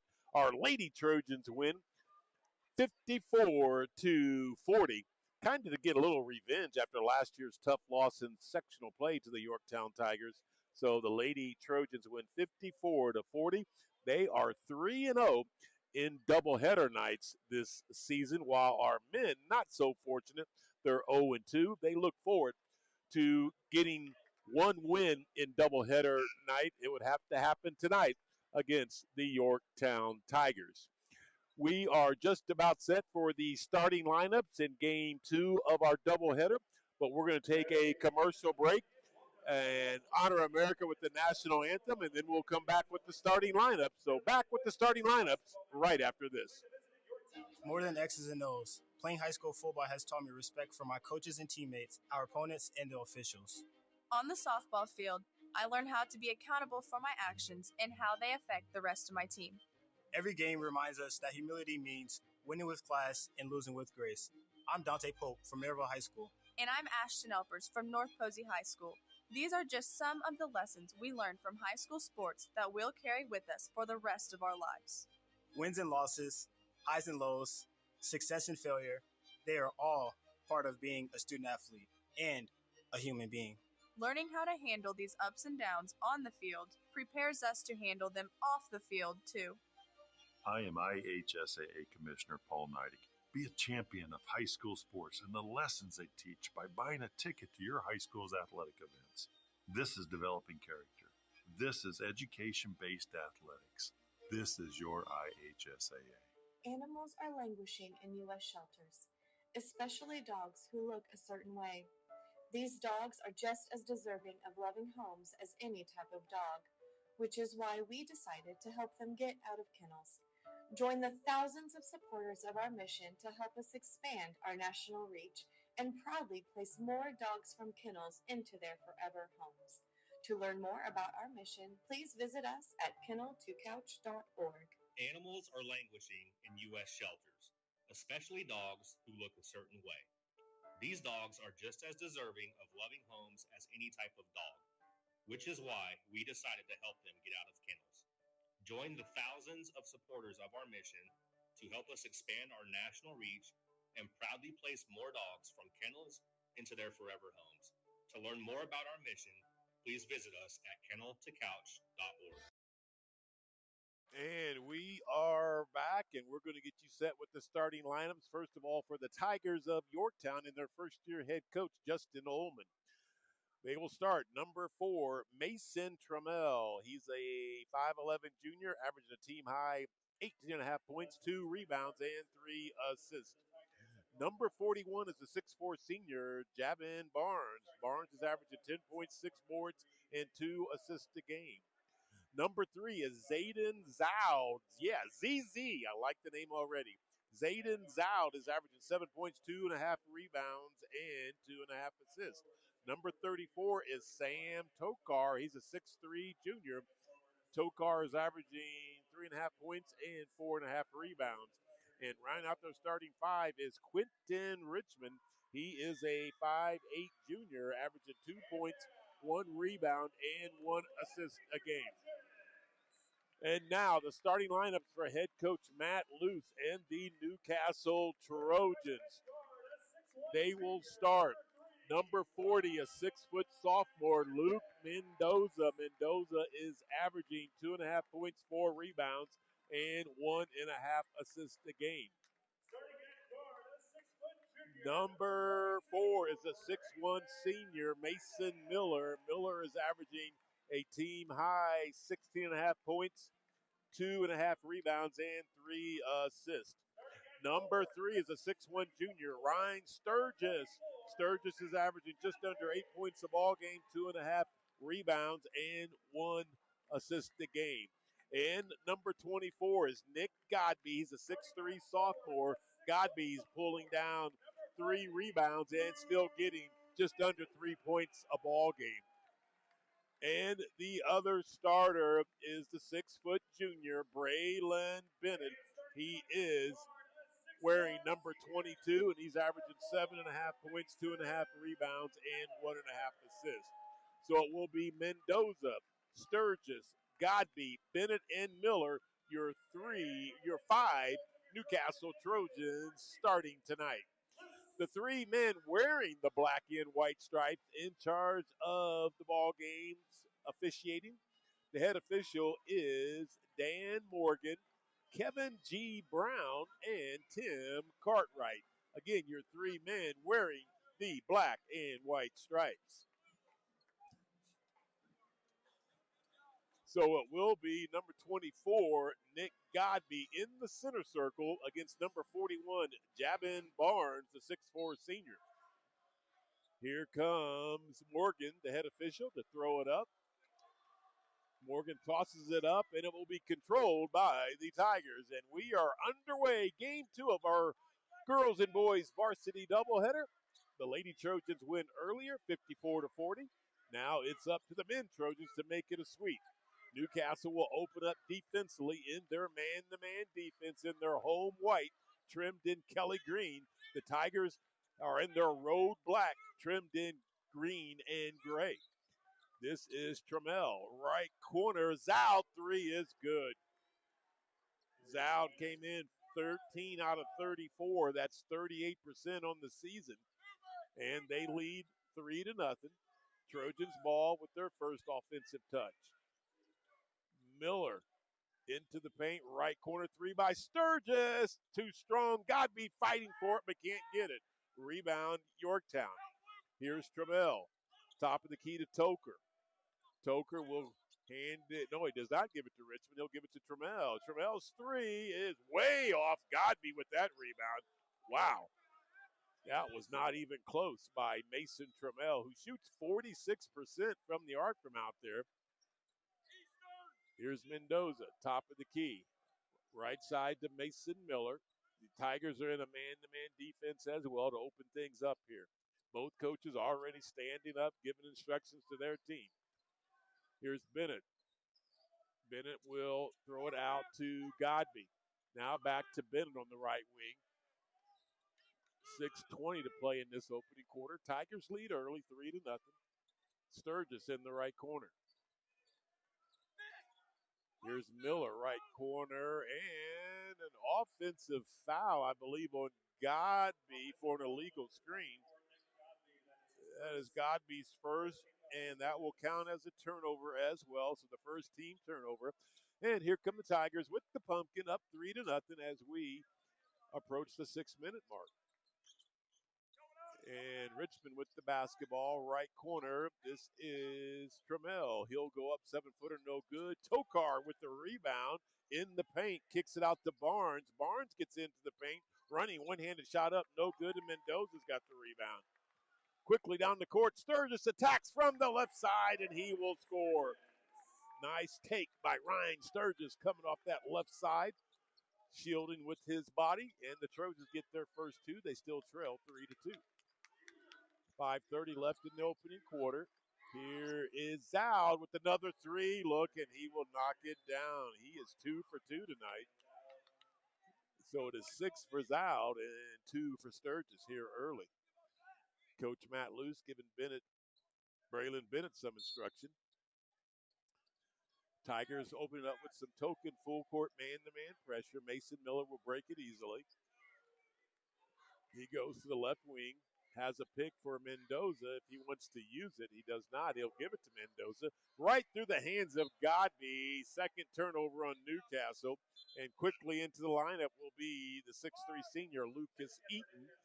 And checking out will be number 24, Nick Godby. Good crowd on hand tonight. It is Best Buddy night. A lot of purple shirts trimmed in the Kelly green and white in the crowd. Cheerleaders wearing them as well. Left corner, this is Trammell. Barnes, top of the key. Tigers showing some patience here, leading 6-2 with 4:45 to play in this opening period. Zoud has already knocked down two trifectas. He'll give it to Tokar at the top of the key, give it to Trammell. Right corner, this is a three by Barnes. It's good. That is the third three ball made by the Tigers here in this opening quarter. Barnes comes in 9 out of 23 for 39%. He just hit his 10th three of the year. 9-2 is your score. Newcastle down 7 early with 4 minutes and 10 seconds to play in the opening period. Bennett will hand it off to Mason Miller. Miller gets to the free throw line jumper, too strong, and rebound is the Tigers. Under the 4-minute mark we go. Zoud to Barnes, back to Zoud. Zoud, top of the key three, good. They are three-balling us to death early. There's a timeout on the court by Newcastle. They trail 12-2 with 3 minutes and 51 seconds left in the opening quarter. We'll be back with more first quarter action right after this. My name is Bobby. I'm a veteran and lost my leg to a roadside bomb. My victory was going from a wheelchair to becoming a weightlifting champion. I'm Sam. I'm a veteran. My victory was finding a career I can be proud of and supporting my family. America's veterans are on their most important tour, the tour of their lives. I'm a veteran. My victory was going from homeless to home. At DAV, we're on a mission to help veterans get the benefits they've earned. I'm a veteran, and my victory was finishing. DAV offers veterans of all generations a lifetime of support for victories great and small. My victory was proving that disability is not a limitation. My victory was getting my service dog a new best friend. We help more than 1 million veterans every year as they face and conquer their challenges. My victory is being able to be there for my family. When America's veterans win, we all win. Help us support more victories for veterans. Go to DAV.org. Back we are, 3 minutes and 51 seconds left here in the opening period. The Tigers have brought their 3-ball game early. They've knocked down 4 trifectas in this opening quarter, and they lead 12-2. Bennett's 3 from the left side, no good. Godby will, no, that's Lucas Eaton getting that offensive rebound, and he will throw it out to Miller. Mason Miller, guarded by Zoud, right corner to Bennett, back out to Miller. Now it's Sturgis. Lucas Eaton, right side 3-ball. Miller got it. M&M shooting 31% beyond the arc. 29 out of 95 coming into the night gives Newcastle their 5th point. This is Richmond on a take from the left side, partially blocked, no good, and Newcastle has that rebound. Sturgis with it, comes across the timeline. Under the 3-minute mark we go. Bennett's 3, in and out, no good. Rebound, Tigers.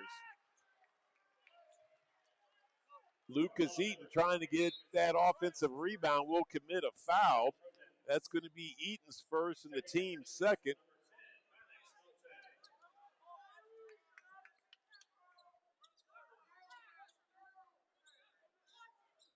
Ryan Burkholder, number 32, in for the Yorktown Tigers. Got that last rebound. 2:40, clock is ticking left in this opening period. Zoud will lose it. Miller will, get it to Melton. Almost went through Melton's legs. Now Melton will have the pass knocked out of bounds. It will stay Newcastle basketball. That's the first turnover on the Tigers in the opening quarter. And with 2:30 left here in this first period, Justin Ullman will send in number 12. That is Zach Davis. And number 11, Quentin Richmond, will check out. Full court pressure, Newcastle, and they turn it over. Third turnover on Newcastle here in this quarter. And Matt Luce going deep down that bench early. A player that's starting to play a little bit more varsity basketball now.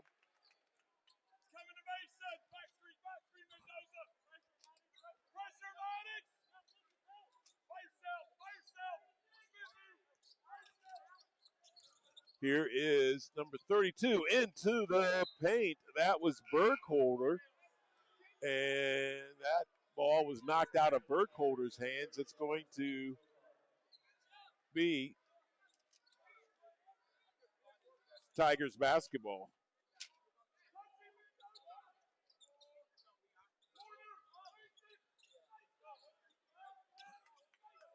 This is Tokar with it. Tigers up 12-5 as we approach the 2-minute mark. Here's a missed opportunity by Trammell. Mendoza with that rebound.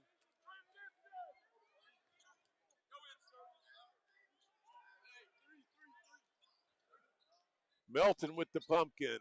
High left side. 150 clock is ticking left in this opening quarter.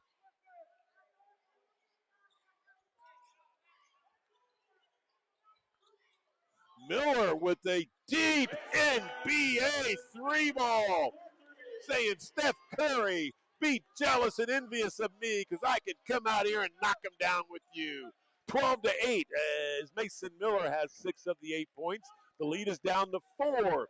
Here's a missed shot by Davis. Rebound Newcastle. Melton behind the back dribble. Coming in from the left side. Shot is blocked by Davis. It's Tiger basketball. That's a turnover. And Tokar can't handle the initial pass. And he will be fouled by a Trojan.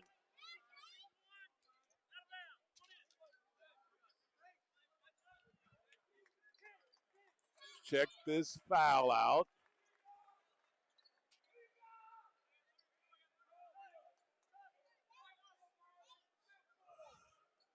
It's Tiger basketball. They had never did say who that foul was on. Okay, here's Richmond with it. Now it is Burkholder. Burkholder will give it to Tokar. Now in the right wing area. Now Tokar, top of the key to Burkholder. Burkholder looking to take Godby, can't, so he'll give it to Richmond. Now left side Burkholder. And Godby will use a little bit too much body up top. Had good feet position, but definitely bumped him up top with that strong body of his. That's going to be Godby's second and the team's fourth. So when the final 38.8 seconds, if the Trojans commit any more fouls in this quarter, it will send the Tigers to the line to shoot two.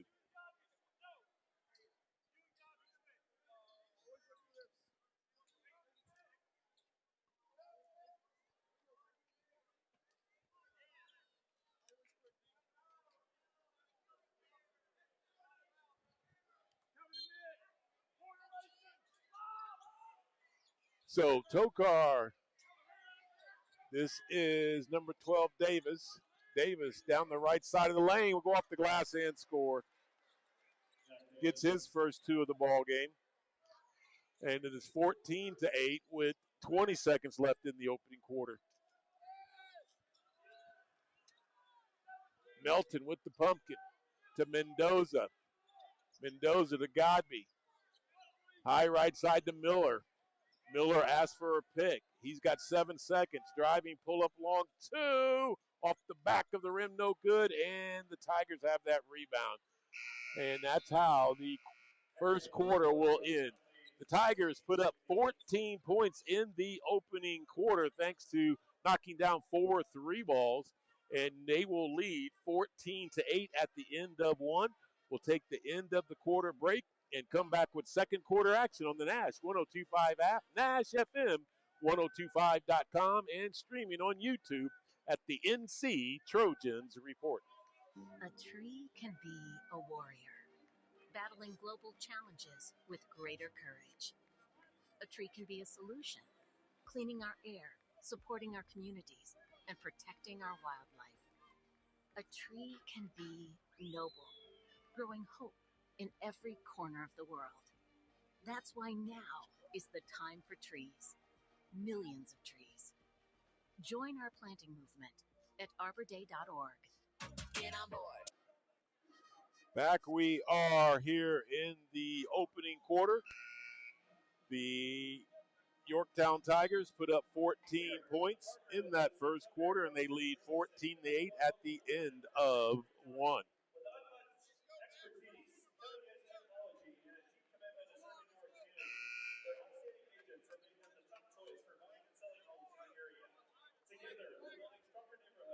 Checking out some of the games tonight in college basketball as far as ranked opponents. Number 24, St. Louis is at St. Bonaventure. They win 97-62. Number 3, Michigan taking on Ohio State, and they are going to get underway in about 2 minutes. Mendoza on a take down the left side. Mendoza will score. Nice drive by Luke. 14-10, the Trojans score on their first touch to start the second quarter. Here's the Tigers' first touch.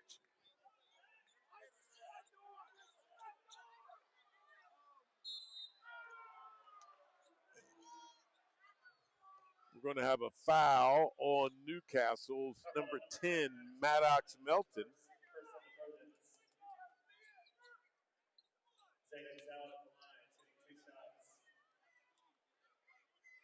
So going to the line will be Trammell to shoot 2.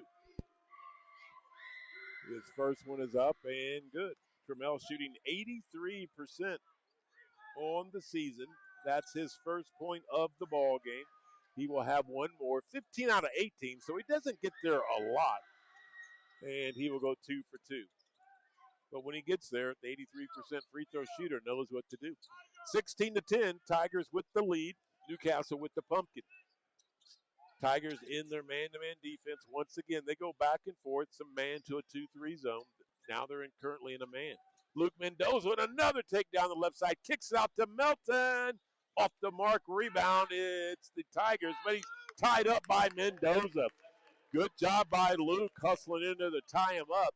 Alternating arrow will give it to the Tigers, though. And with 7 minutes and 9 seconds left in this first half, Yorktown will walk it across the timeline up 6. They get instructions from Justin Ullman. Now Burkholder will take over. Now it is Barnes on the left elbow area, guarded by Mendoza. Burkholder, top of the key, keeps his dribble alive.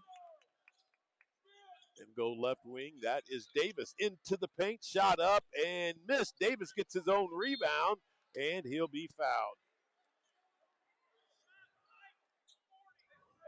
The 6'3 junior, Zach Davis, earns a trip to go to the free throw line where he is shooting 75% on the season. Only 8 attempts, but he's knocked down 6 of them. By the way, that foul is on Luke Mendoza, his first. First free throw by Davis is good. He will have one more. That is the second team foul on Newcastle. The Tigers have yet to commit a foul in the second quarter. Davis will go 2 for 2. So they're 4 for 4 in the quarter as a team of the Tigers. Newcastle has yet to shoot a free throw. Ryan Sturgis, left corner 3, off the mark, rebound, Tigers.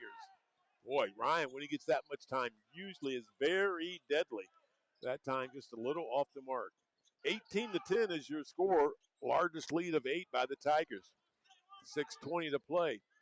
Out to Trammell, or make that out, and he stays hot. That is his 4th trifecta of the first half. The 11-point lead by the Tigers is their largest, and we got a timeout on the court with the Tigers leading 21-10. We'll be back with more Trojans basketball right after this. Playing high school football has taught me respect for my coaches and teammates, our opponents, and the officials. On the softball field, I learned how to be accountable for my actions and how they affect the rest of my team.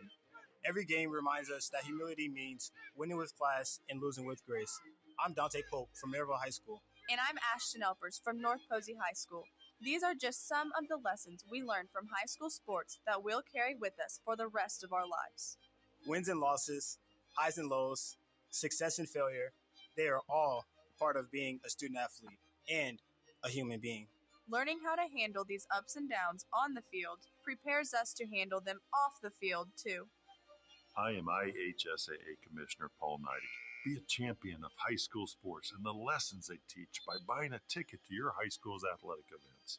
This is developing character. This is education-based athletics. This is your IHSAA. Well, the Lady Trojans came out in fine fashion in their first half.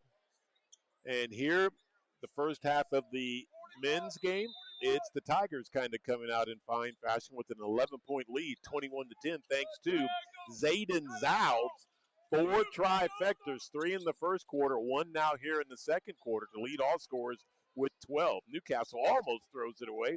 Here's Miller with the pumpkin, high left side to Melton, high right side. Tigers in a 2-3 zone, it looks like. And Sturgis. Now Miller, high left side, looks over at head coach Matt Luce, gets some instructions. Mendoza will set up Sturgis, 3-ball, left side, it's good. That time he had, again, sufficient time, and he missed one early, but he nails that one, does Ryan Sturgis. 21-13. Zoud is off the mark and rebound Mendoza. Good to see Zoud finally missed one. I think he's like 4 out of 6 now. 4 out of 5 from the three-point arc. Bennett's long 2 off the mark, and Zoud has that rebound for the Tigers. Quickly across the court. Lob into Barnes. Kicks it out. Right corner 3 for Richmond. No good, and Melton has the 8th rebound for the Trojans. Melton left wing to Miller. Under the 5-minute mark we go, left in the first half. Trojans down 8.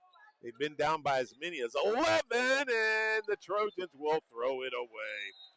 First turnover in the quarter, 5th of the ball game on Newcastle. 4:51 to play before we take the halftime break. Zach Davis is going to check in, and checking out will be Zoud for the Tigers. Out there for Newcastle, it's Melton, Sturgis, Bennett, Mendoza, and Miller. Here's Richmond for the Tigers. Over to Trammell, who's had a quiet first half. He averages just under 19 a ball game. That's a team high, by the way, for the Tigers.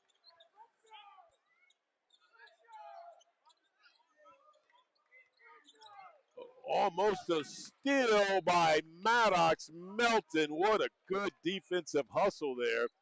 Almost pulled that clean pick off, but it goes out of bounds off of Melton. It will stay Tigers basketball. 4:25 to play before we break at the half. Newcastle down 8, 21-13. Richmond will bring it across the timeline for the Tigers, guarded by Melton.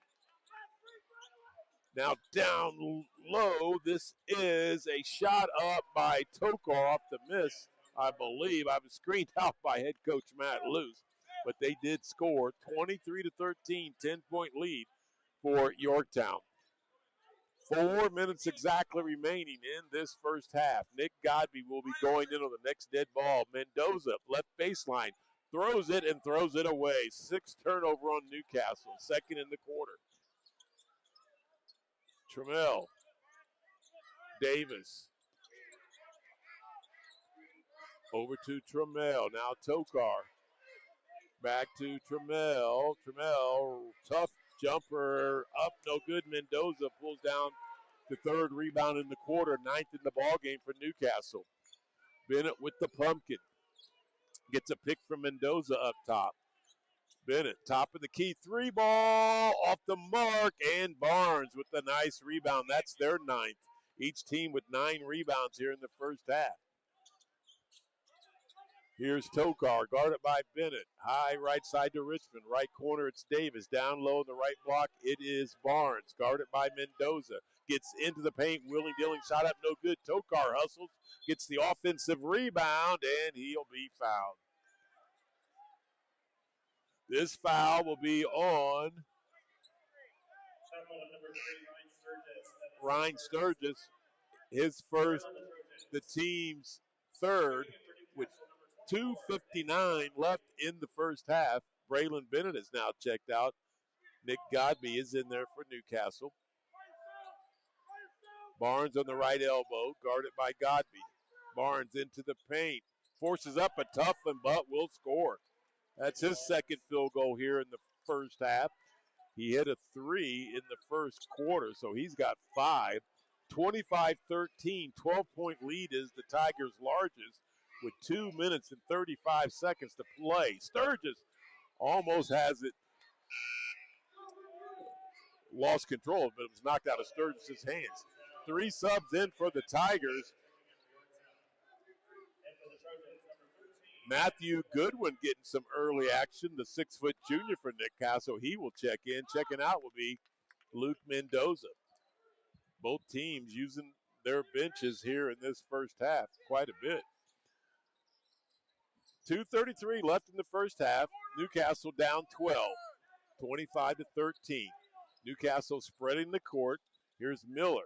Miller down the right side of the lane.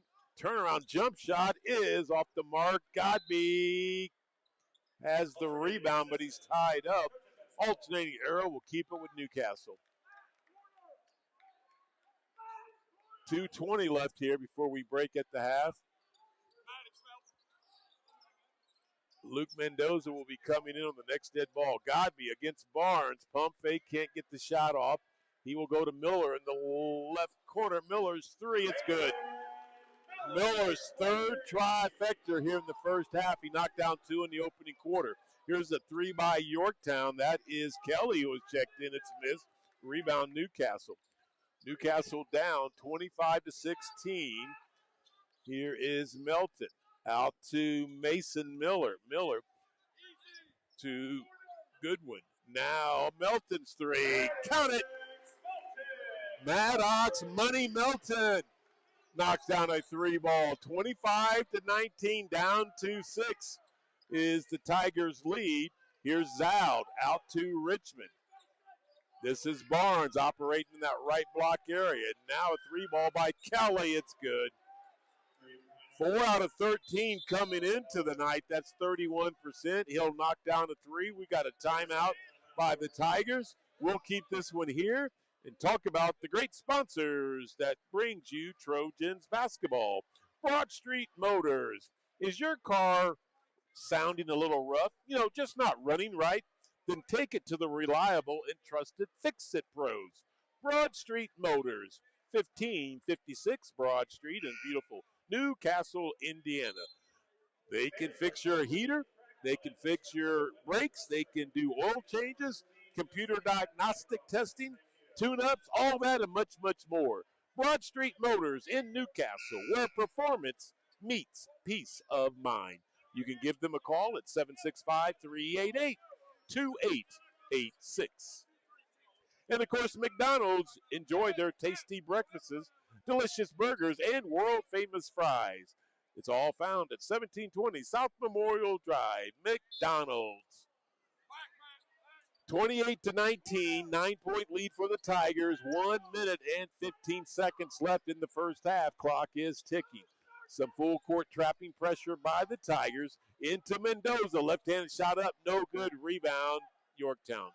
Burkholder with that rebound. Trammell's three ball left corner off the mark. And Newcastle pulls down that rebound with now 55 seconds left. Mason Miller walks it across the timeline. Trojans, high right side to Melton. Melton looks over this defense and will kick it out to Miller. Miller with 40 seconds. Will Newcastle ice it down for one or take the quick first available? Miller will drive in and back it all the way back out with 30 seconds. Miller guarded by Trammell. Right corner, it's Sturgis.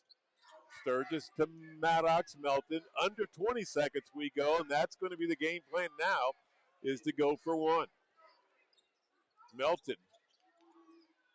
Here's Sturgis, and his pass was deflected, intended for Miller with 9.6 seconds left. Let's see if the Trojans can get a good look here and try to cut this thing down to a 7-point lead. A three ball would cut it down to 6. This is Miller. Right corner to Sturgis. He will shoot and hit a long two. And at the end of the first half, the Newcastle Trojans will go into the locker room down by 6, 28-21. A nice end of the first half basket by Ryan Sturgis cut that lead down to 7. 28-21 is your score. Tigers have the lead at the half. We're going to take our end of the half timeout. gather up some stats, and come back with our halftime show. You are listening to Newcastle Trojans basketball on the Nash 1025 app, Nash FM 1025.com, and streaming on YouTube. Just type in the NC Trojans Report. More than X's and O's, playing high school football has taught me respect for my coaches and teammates, our opponents, and the officials. On the softball field, I learned how to be accountable for my actions and how they affect the rest of my team. Every game reminds us that humility means winning with class and losing with grace. I'm Dante Pope from Maryville High School. And I'm Ashton Elpers from North Posey High School. These are just some of the lessons we learned from high school sports that we'll carry with us for the rest of our lives. Wins and losses, highs and lows, success and failure, they are all part of being a student athlete and a human being. Learning how to handle these ups and downs on the field prepares us to handle them off the field too. I am IHSAA Commissioner Paul Neidig. Be a champion of high school sports and the lessons they teach by buying a ticket to your high school's athletic events. This is developing character. This is education-based athletics. This is your IHSAA. Animals are languishing in U.S. shelters, especially dogs who look a certain way. These dogs are just as deserving of loving homes as any type of dog, which is why we decided to help them get out of kennels. Join the thousands of supporters of our mission to help us expand our national reach and proudly place more dogs from kennels into their forever homes. To learn more about our mission, please visit us at kennel2couch.org. Animals are languishing in U.S. shelters, especially dogs who look a certain way. These dogs are just as deserving of loving homes as any type of dog, which is why we decided to help them get out of kennels. Join the thousands of supporters of our mission to help us expand our national reach and proudly place more dogs from kennels into their forever homes. To learn more about our mission, please visit us at kennel2couch.org.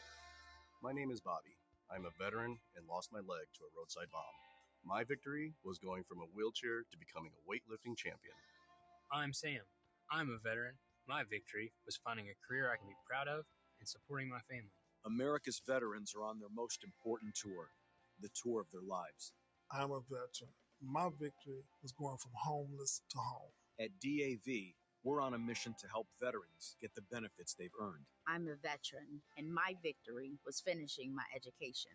DAV offers veterans of all generations a lifetime of support for victories great and small. My victory was proving that disability is not a limitation. My victory was getting my service dog a new best friend. We help more than 1 million veterans every year as they face and conquer their challenges. My victory is being able to be there for my family. When America's veterans win, we all win. Help us support more victories for veterans. Go to DAV.org. A tree can be a warrior, battling global challenges with greater courage. A tree can be a solution, cleaning our air, supporting our communities, and protecting our wildlife. A tree can be noble, growing hope in every corner of the world. That's why now is the time for trees, millions of trees. Join our planting movement at arborday.org. Get on board. The water is open. It's time to go boating and fishing and leave stress in our wake. Feel the wind as we ride and a fish on the line. Reel in our first catch and feel the sun at our backs. It's get out on the water season. It's time to get on board. Find out where to get on board near you. Visit Take Me Fishing and Discover Boating to learn more. And please recreate responsibly. Get on board. Since the moment you were born, I've made 1,000 wishes. Wishes for your future. In a world that's changing fast. For all of the things you may one day do. Do play and laugh. So do win and lose. Do learn from your mistakes. And challenge yourself to grow. Do not be afraid. Or make decisions based in fear. Do it all with confidence and with kindness and strength. Do call your mom and ask her for advice. And always do your best to remember that no matter what you do in this life, what matters to me is that you keep doing. I love you always, Mom. Inspire kids to do at 4h.org.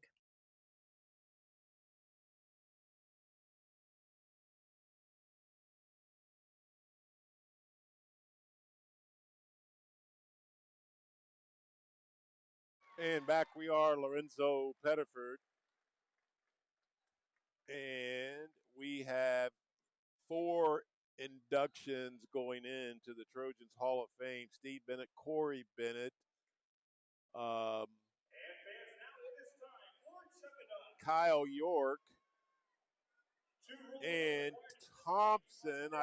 It's Landon Thompson's father, and believe it or not, folks, I don't have his first name in front of me, but congratulations to those 4 people going into the Hall of Fame. We're going to try to talk to Corey. Corey's going to help me out here, and we're going to get some halftime stats for you. But here, coming to talk to me at halftime is, of course, our outstanding athletic director and, of course, a former outstanding Trojan athlete, Corey Bennett. And Corey, first of all, congratulations on being inducted into the Trojans Hall of Fame with the other 3 outstanding people. And you know what, Corey, let's turn around here. That we got our good cameraman, Ryan James, has got us so people can see me talk to the AD. And again, the former outstanding Trojan athlete. I know you're a graduate of 2001, right, Corey? 2001, yep. And let me turn your mic up a little bit more. Just talk about, playing here at Newcastle High School, what that meant to you wearing the green and white uniform and representing the community. Oh, it meant everything. As a kid growing up, that's all you wanted to do was play for Newcastle. The community really supported the Trojans. We had great teams, had great players, and there's no better feeling than running out of that tunnel when this gym's packed, the band's playing, popcorn's going. There's just no better feeling than that. Yeah, as a former high school player that played for Marion, obviously, and coming here to Newcastle, I was just always amazed at the size of this place. And we were always so excited to come here. And I know that's still the case for a lot of teams. Just to be able to come here and play a game, it's still an amazing feeling. Yeah, it's an incredible facility. We take it for granted, but being in the role that I'm in now, we have teams, players, people from all over the nation come here and they really visit the Hoosier Gym in Wrightstown. Yep. They end up going to the Hall of Fame, and then they always stop here. And it kind of refreshes you because you see the reaction of people and kids, and they got their phones out and they're videotaping, and this is the world's largest and nicest, finest field house in the world, and to be able to play here and like I said, have the community support. And I was lucky enough to be on some great teams and had a lot of success, and I'm really proud of that. What does it mean for you to stand out there with the other 3 inductees on this night tonight for you? What's crazy is 25 years later, me and Kyle work together, and we have kids that are in the same grade. Yep. They play sports together.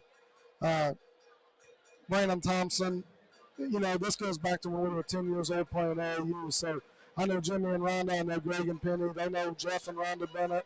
It's full circle with everything. And then, Brandon's son Landon's on the staff now, and these guys were great players. We had, like I said, great success. We won a North Central Conference. We got to a semi-state, and it's a brotherhood that will last forever. And I would do anything for those guys, and they would do anything for me. With the last name Bennett, I always just thought before I got to know you and even Coach Bennett that you guys were related somehow. In fact, I thought it was a father-son thing. He always says when I played good, I was the son. When I played bad, they weren't. So, no, he's from Illinois, had a ton of success there in the coaching world. We were lucky enough to have him. He's an incredible person. He just got inducted into the Hall of Fame. Yeah. And well deserved, and just a tremendous mentor and sort of father figure to a lot of kids that went through.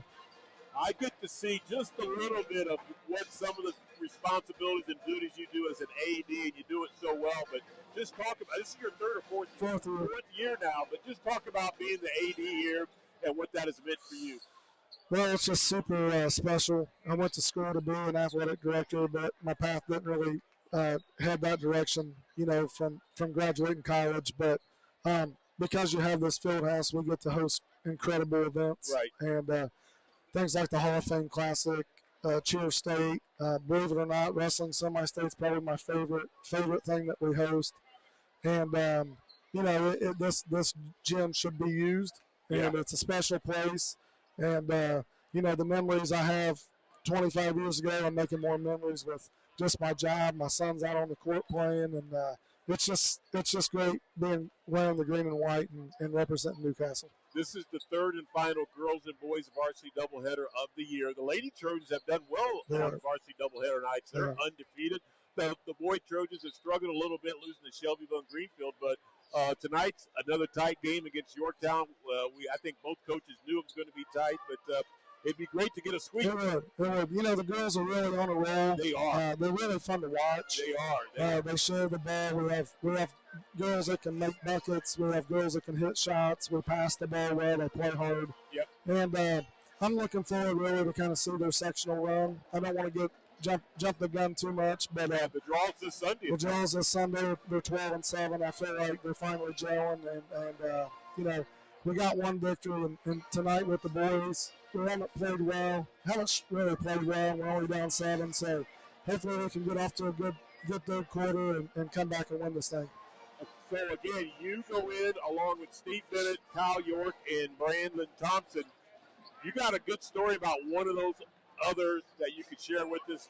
Yeah, Brandon Thompson, you look at him now, but Brandon Thompson was a 6'4" force and great hands, very, very physical, but probably had one of the best 17-foot men games of anybody I played with.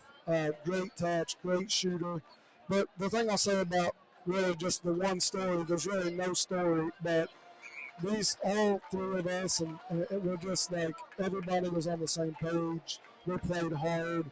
We fought together. We went through bad practices, good practices. We went through some wars. I can remember games we won. I can remember games that we lost. And, for me, it was really the most special time of my life at that time.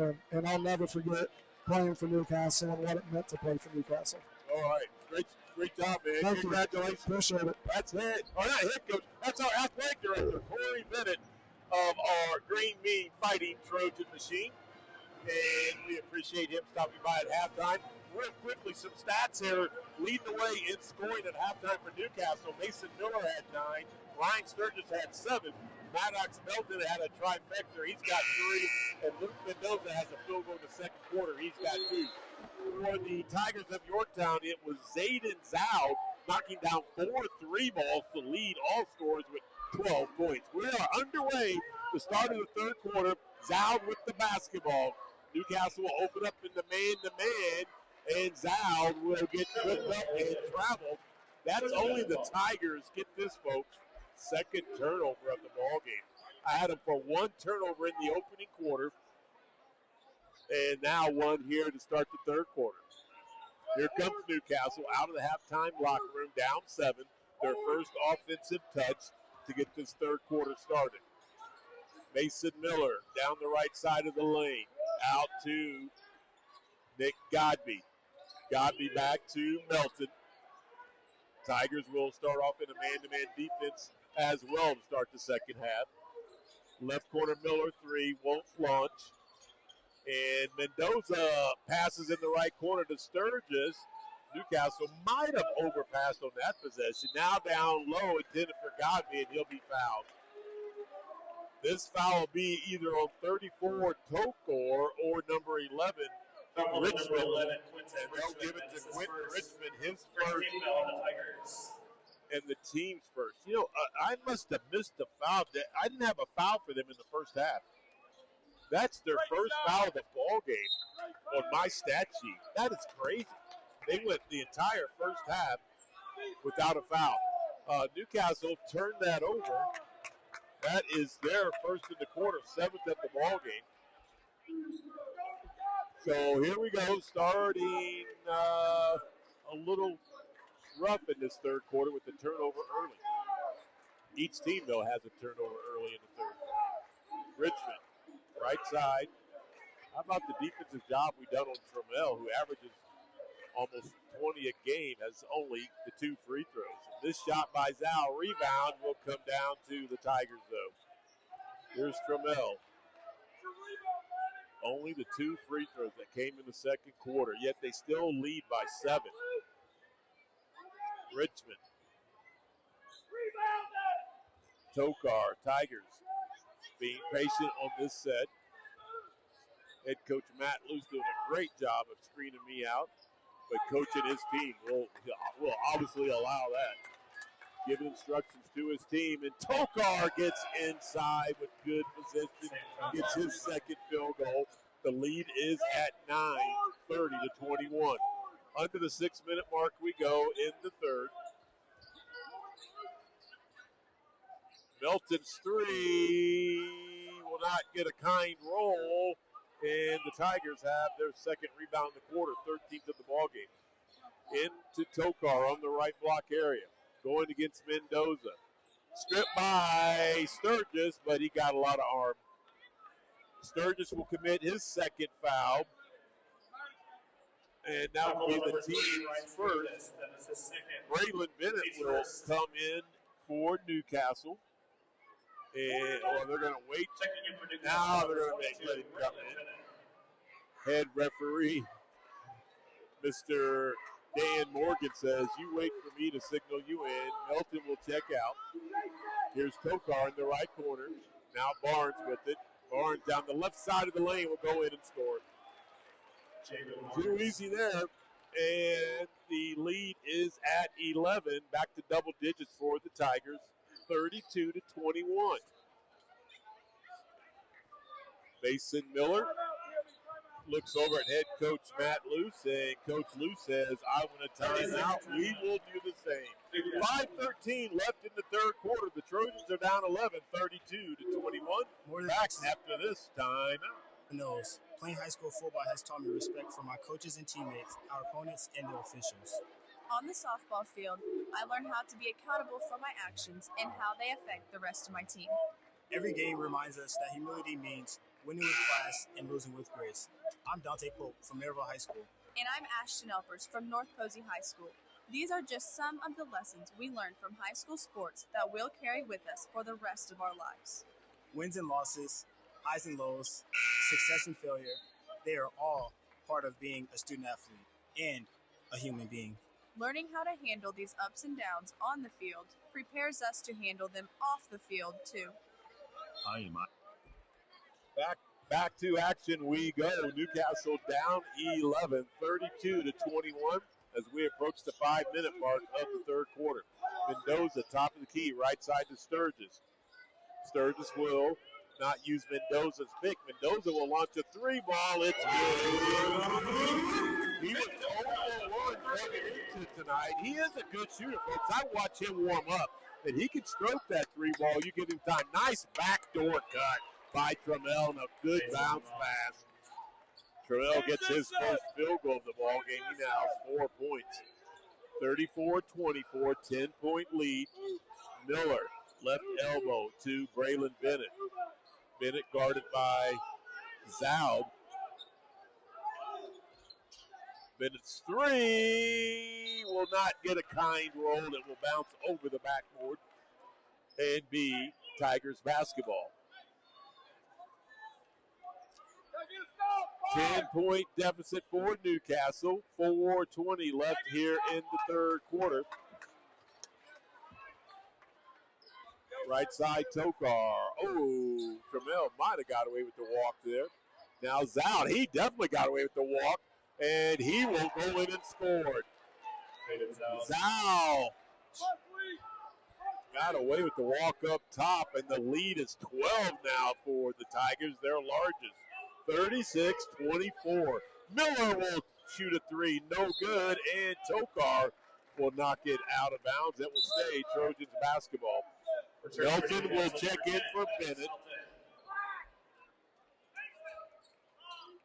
3:50 left in this third quarter. Mendoza to Sturgis. 3 ball off the mark. Nice rebound.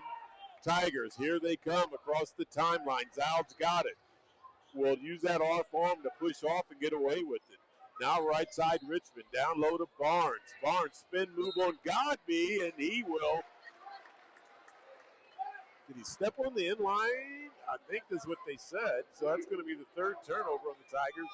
Second in the quarter. Top two.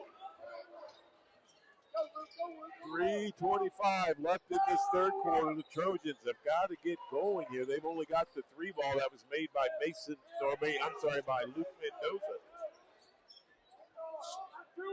That's it in this quarter.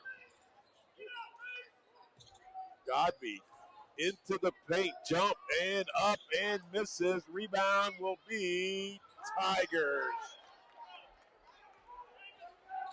Zald, left corner to Richmond. Tokar back to Zald. I'm surprised he didn't take that 3. He'll back it out and look for his team to get set offensively. 2:45 left in this third quarter. Tokar took his eyes off the ball, but was able to still recapture it. Here's Trammell on the drive, right baseline, and he'll throw it to the left corner, and it's deflected off a Trojan. Burkholder and Davis will check in for the Tigers. Checking out will be Richmond and Barnes. Lucas Eaton will come in for the Trojans, and Luke Mendoza will check out. 2:37 left in this third quarter. The Trojans down 12. It'd be great to get this thing under double digits by the end of the third quarter or better. Terrell guarded by Miller. Down the left side of the lane. Shot up will be missed. Rebound will come down to 2 Trojans. Sturgis and Melton got tied up together. Then Zald got in there and got his hands on it. But it will be Trojans basketball on the alternating arrow. 2:21 left in this third quarter.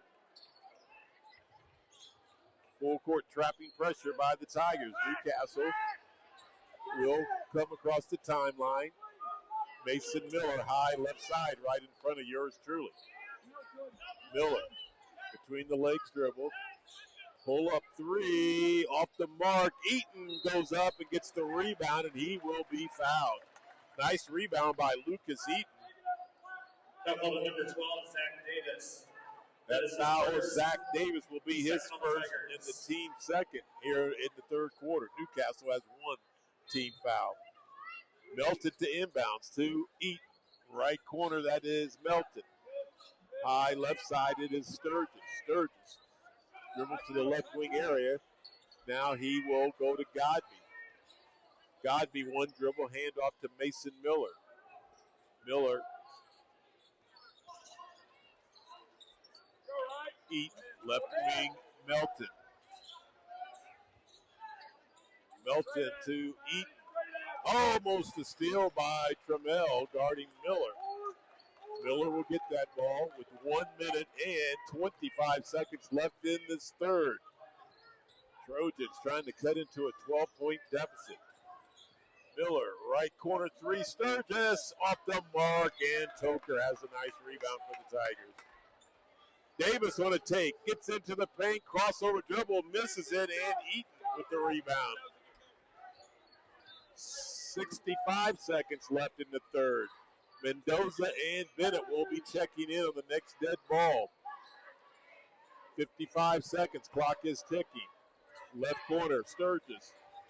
Sturgis gets in. He just slid right in between 2 Tigers, draws the foul beautifully. Foul number 12, Zach Davis. So Zach Davis will commit his second. Third team foul on the Tigers. The third team foul, and Ryan Sturgis will go to the line shooting 80%. The first Trojan to shoot free throws at the 51-second mark of the third quarter. Sturgis' first free throw is up and good. Billy Kelly and Jamin Barnes checking in for Yorktown. And for the Trojans, Sturgis will have 1 more. Hard to believe it took us pretty much 3 quarters, all of 3 quarters to shoot free throws. Here's Sturgis' second one. It is too strong, no good. Rebound Tigers, they're 16. 36-25, 11-point lead for the Tigers with 40 seconds left in this third quarter. Eaton almost had a steal. And they're going to call the travel. That is their third turnover in the quarter, fourth at the ball game on the Tigers. And with 39.6 seconds left, Newcastle will try to get this thing under double digits. A 2 would make it 9, a 3 would make it 8. Melton high, right side 3, short, rebound off Newcastle. It will be Tiger basketball. Now Justin Ullman, I'm sure, is going to say, let's go for one. He even wanted them guys to take more time coming up before they cross the 10-second line. 15 seconds. Here's Barnes, right side. It is Trammell. And we've got a foul call on Lucas Eaton. That is Lucas' second, the team's second, with 10.8 seconds left. Burkholder will inbounds. He does, gets it right back. 7 seconds. Left wing to Trammell. He will launch a deep one, and that went in. Can you believe it?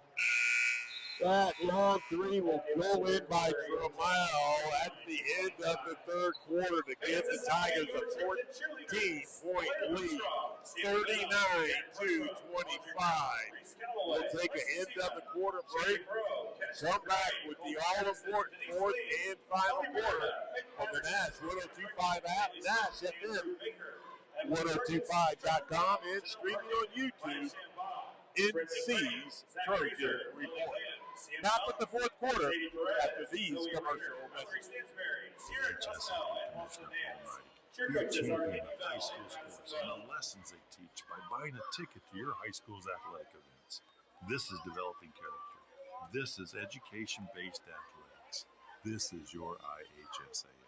Animals are languishing in U.S. shelters, especially dogs who look a certain way. These dogs are just as deserving of loving homes as any type of dog, which is why we decided to help them get out of kennels. Join the thousands of supporters of our mission to help us expand our national reach and proudly place more dogs from kennels into their forever homes. To learn more about our mission, please visit us at kennel2couch.org. Fans, get out your raffle tickets. If you participated in the raffle for the replica on the Fieldhouse floor, the winning number is 791 8699. Once again, the winning number is 791 8699. If you have the winning ticket, please go up to where the replica is to claim your prize. My name is Bobby. I'm a veteran and lost. All right, back we are. Lorenzo Pettiford, Ryan James, bringing you Newcastle Trojans basketball. Earlier tonight, the Lady Trojans won game 1 in our girls and boys varsity doubleheader, 54-40. Bobby Jones and the Lady Trojans get their 12th win of the season.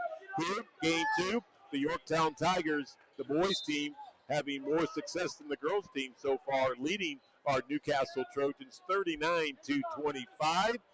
Newcastle was outscored in that fourth quarter by a count of 11-4. They trailed at half by 7. They'll start the fourth quarter trailing by 14. So they've been able to double up their lead from halftime to the start of this fourth quarter. Trammell to Burkholder into the paint. Shot up, no good. Rebound, Bennett. Bennett across the timeline. Guarded by Burkholder. Bennett on the left wing area. Out to Lucas Eaton. Top of the key, it's Mendoza. Mendoza was the only one to score a field goal in that third quarter. It was a 3. Mendoza into the paint. Out to Braylon Bennett. The other point came from Ryan Sturgis, hitting 1 out of 2 free throws. That was it in the whole third quarter, 4 points. Newcastle finally shot 2 free throws with 51 seconds left in that third quarter. Miller pull up 2, 12-footer, no good. Rebound, Newcastle. They throw it away, and then they'll commit a foul. Foul called number 20, Lucas Eaton. That is his fourth. Lucas Eaton will commit his fourth foul. One more, and he'll be done tonight. So he will check out with 6:49 to play in the ball game. 30-second timeout. And head coach Justin Ullman will call a timeout. We'll keep this timeout here and look at that college basketball score as number 3 Michigan Fans, once again, we are proud to partner with is trailing Ohio State 24-20. expertise, cutting-edge technology, and a deep commitment to serving our community. Their outstanding agents have made them the top choice for buying and selling homes in the area. Together, we're building strong. That's the only game going on tonight as far as ranked opponents in college basketball. A lot of games tomorrow, including the number 4 Purdue Boilermakers hosting number 11 Illinois at 3 o'clock. So here we go back to live action. Tigers basketball up 14. Trammell, right wing, gets to the free throw line, hesitate, dribble, and will kick it out. Here's Barnes into the paint, kicks it out. Now Davis has got it. Richmond to Tokor, top of the key, right wing to Davis on a penetration move, almost lost it, and he will recapture and give it to Tokor.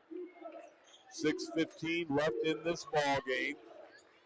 Yorktown starting to use some clock. Head coach Matt Luce wanting his defense to get a little bit more intense here. Richmond. Now it is Tokar. Right wing to Barnes. He hop step. No call. Trammell will launch a three and miss it, but Tokar gets a rebound. Big offensive rebound. Now they get to work more clock. 5:40 left in the ball game. Barnes out to Davis. Davis started by Bennett. 5:35. Matt Luce up applauding his defense, trying to get a stop here and not let them get an offensive rebound. Almost an over and back. Here's Richmond into the paint. Bounce pass to Tokar. Shot up. No good. Rebound. Godby had it. And now a scrum on the court. And alternating arrow will give it to Yorktown. Melton ready to check in. And number 40, Luke Mendoza, will check out. Oh, it's actually Newcastle basketball alternating arrow.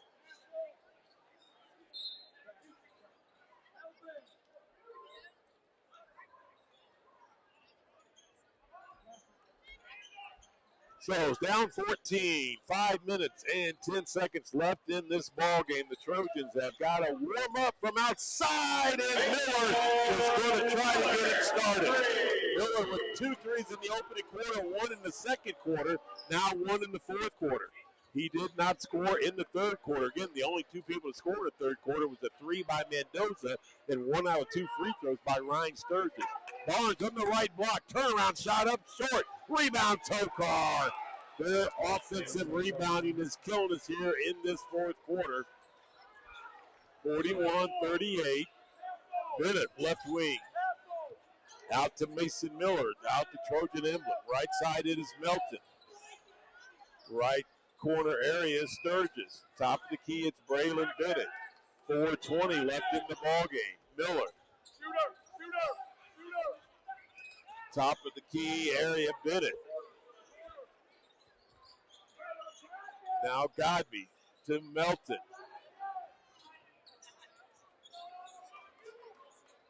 Godby will keep his dribble alive and give it to Sturgis.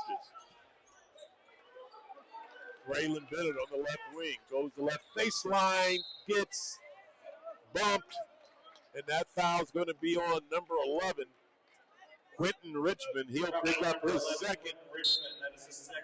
The team's first in the fourth quarter. Luke Mendoza will come in for Nick Godby.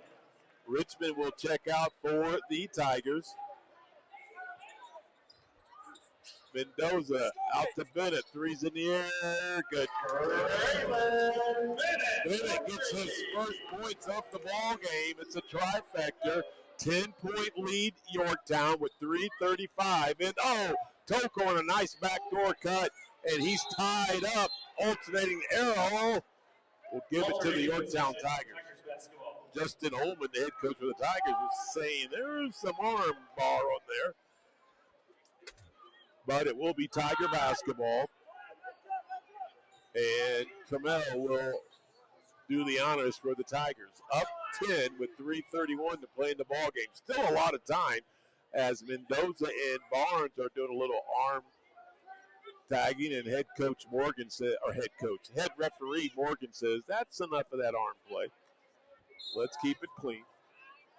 They throw it into Barnes, left elbow area, guarded by Mendoza.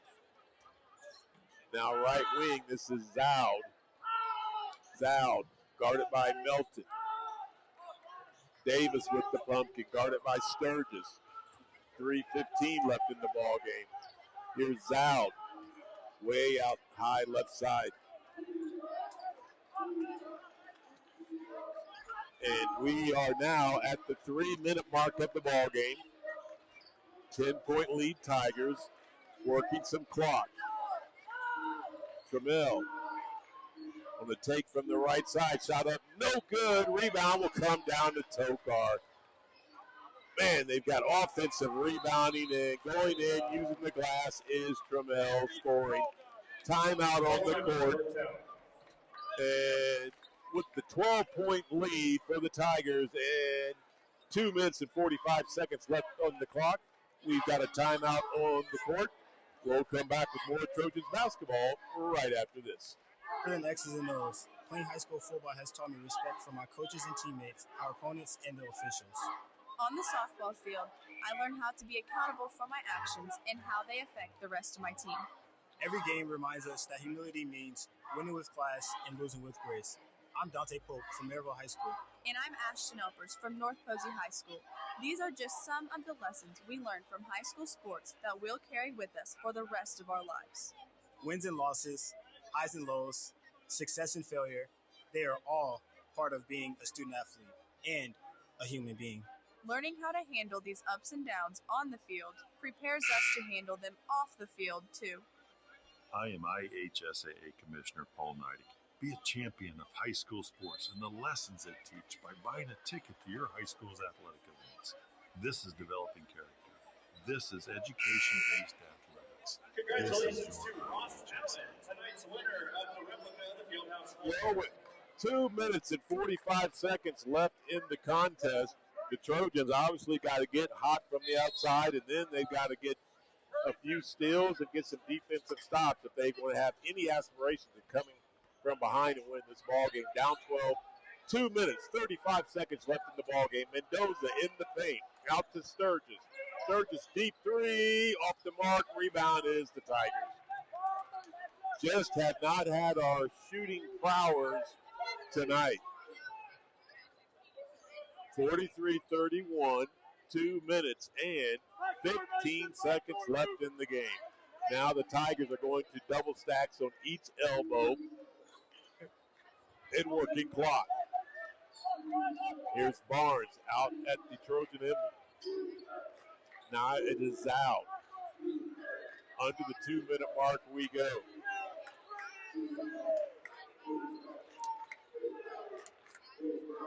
Sturgis to Zoud. Back to Trammell.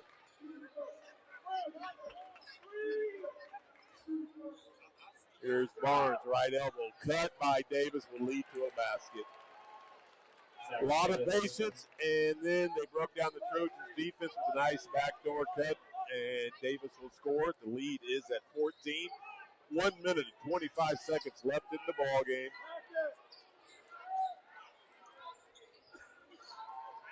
Mendoza into the paint. Left wing it is Bennett. Bennett, right corner to Sturgis. Three is off the mark. Mendoza, good rebound. We'll go to Sturgis again, and he has his pass deflected at State Trojans basketball.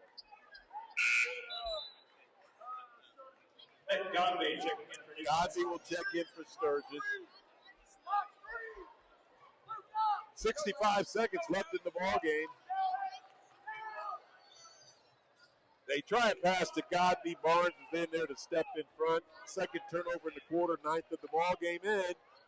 With 55 seconds left in the contest, the Trojans are down 45-31. We are going to call it and say the Newcastle Trojans will lose their 8th ball game tonight of the season. Their 8th ball game of the season. The Tigers will improve to right at 500. They'll be 6-6 with the win tonight. 47 seconds left in the contest, all over but the final score.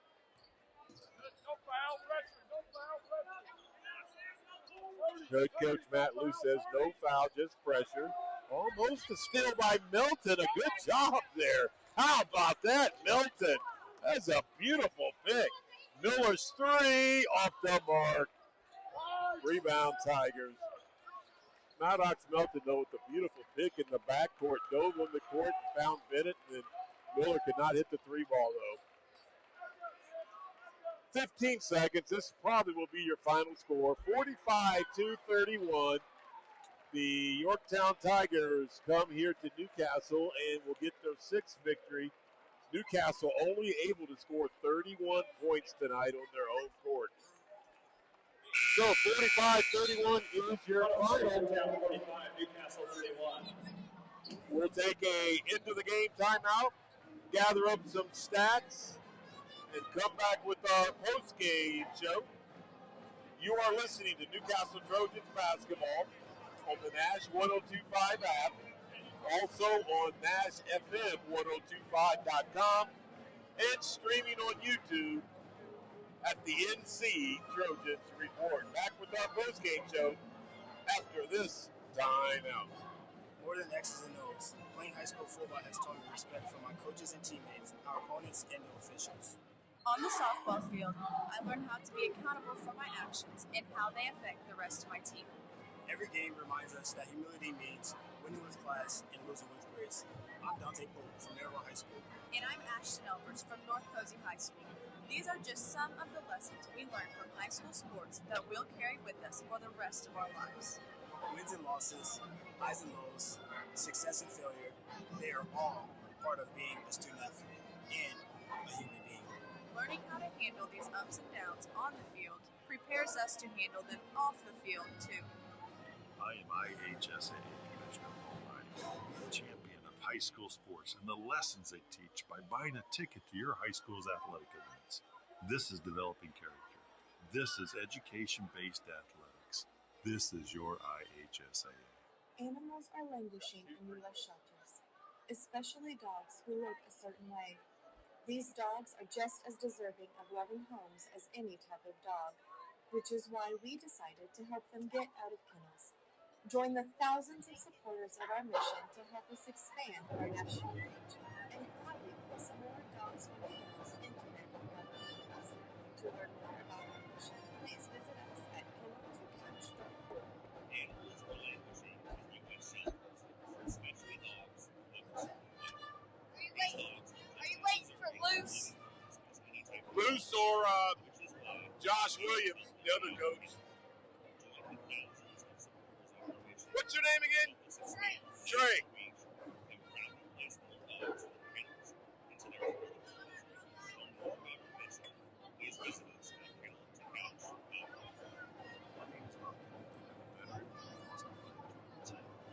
My victory was going from a wheelchair to becoming a weightlifting champion.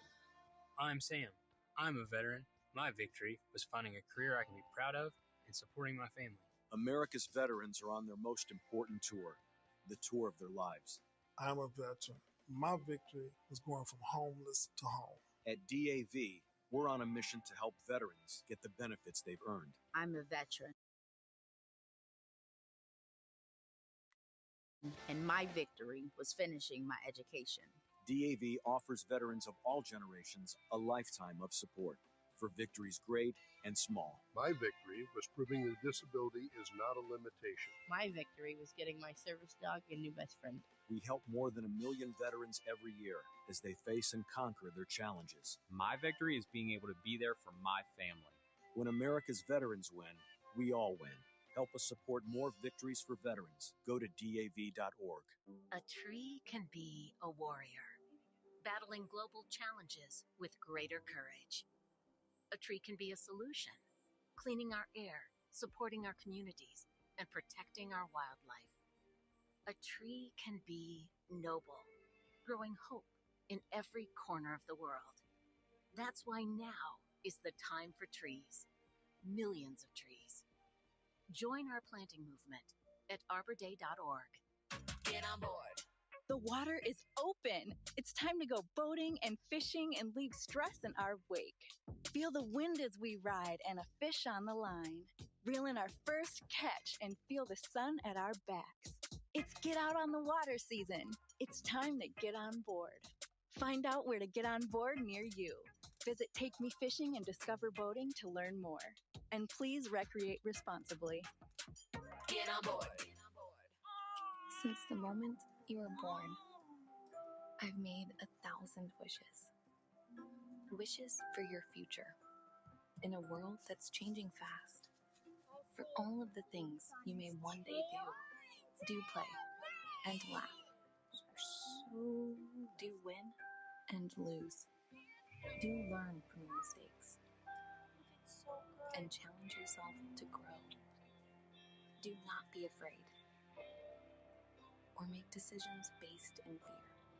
Do it all with confidence and with kindness and strength. Do call your mom and ask her for advice. And always do your best to remember that no matter what you do in this life, Thank you. what matters to me is that you keep doing. I love you always, Mom. Inspire kids to do at 4h.org.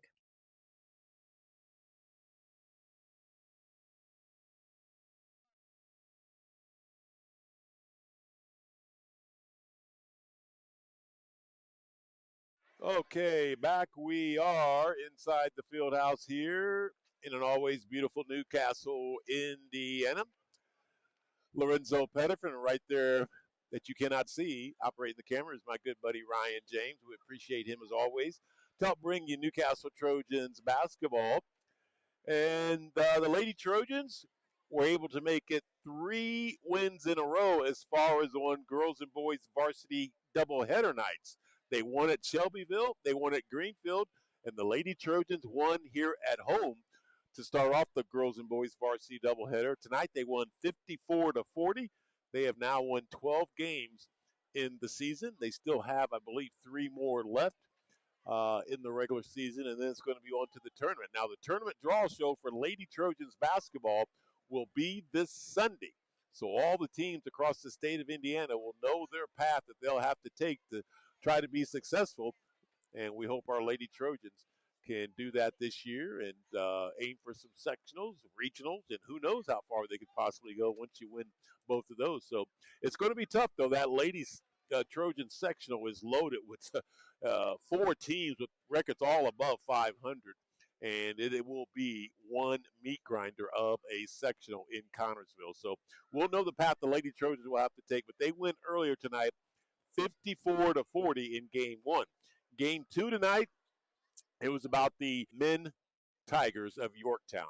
They put together a really good defensive output. They held Newcastle on their home court to just 31 points. That is tremendous. They only scored 45 themselves, but when you hold a team to 31, you're in the driver's seat, and that's what they were in tonight. So they win 45-31.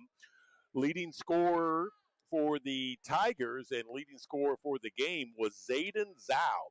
He had 9 of his 14 points in the first quarter, 12 of his 14 points in the first half, all from the 3-ball arc in the first half. And then he knocked down a regular 2 in the third quarter to finish with the game high 14 points. Mason Trammell, who averages almost 19 points a ball game, was held to 9. He only had 2 free throws at halftime, but again, they didn't need him to score a lot because their defense was so good. So he had 9. Jabin Barnes had 7. Sam Tokar and Zach Davis each with 6. And Noah Kelly off the bench had a trifecta in the second quarter. He had 3. The Tigers only shot 4 free throws in the ball game. They made all of them. They went 4 for 4 from the free throw line. All 4 of those free throws came in the second quarter.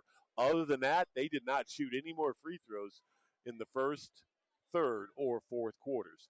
They only had 4 turnovers tonight on my card, so they did a very good job of protecting the pumpkin, did the Tigers, and they had 22 rebounds. For our Newcastle Trojans, leading the way once again was Eminem. Mason Miller has 12 points to lead the Trojans in scoring once again. Braylon Bennett had a 3-ball in the fourth quarter. That was his 3 points. Maddox Melton had a 3-ball in the second quarter. That was his 3. Ryan Sturgis hit a 3-ball in the second quarter. A couple regular field goals and a free throw. He had 8. And Luke Mendoza had a 3-ball in the third quarter and a 2-point field goal in the second quarter. He had 5. The Trojans, with 51 seconds left in the third quarter, shot their first free throws, and that was by Ryan Sturgis. He went 1 out of 2, and that was it. The Trojans shot 2 free throws tonight from the free throw line. And this team normally shoots about 12 a ball game. They almost knocked down about 8. So they were missing a lot of points from the free throw line tonight. The Tigers only shot 4, by the way. They average about 7. They'll make about 4.5 out of 7 on average. So neither team did much from the free throw line tonight, but only 2 in the third quarter for Newcastle with 51 seconds left in that third quarter. Newcastle had 9 turnovers tonight and 18 rebounds. So the Trojans are now 6-8 on the season. Matt Luce gets career loss number 167 to 309 victories, and the 8th loss here at Newcastle to 6 victories. Head coach Justin Olam in his first year at Yorktown is now right at 500. He is 6-6, and he's been coaching for 12 years. In his 12 years now, he gets career victory number 156 to 119 losses. Next up for the Yorktown Tigers, they will take on the New Palestine Dragons this Friday night, coming up this Friday, 1 week from tonight. Next up for our Newcastle Trojans, they will host Mount Vernon Marauders again this Friday night. So this was the start, by the way, of a 5-game homestand for our Newcastle Trojans. So we'll have 4 more games at home coming up. And now joining me out of the locker room is the head skipper of our of our Newcastle Trojans. That is Matt Luce to come out and talk to us in our post-game show. We appreciate the head coach making it out.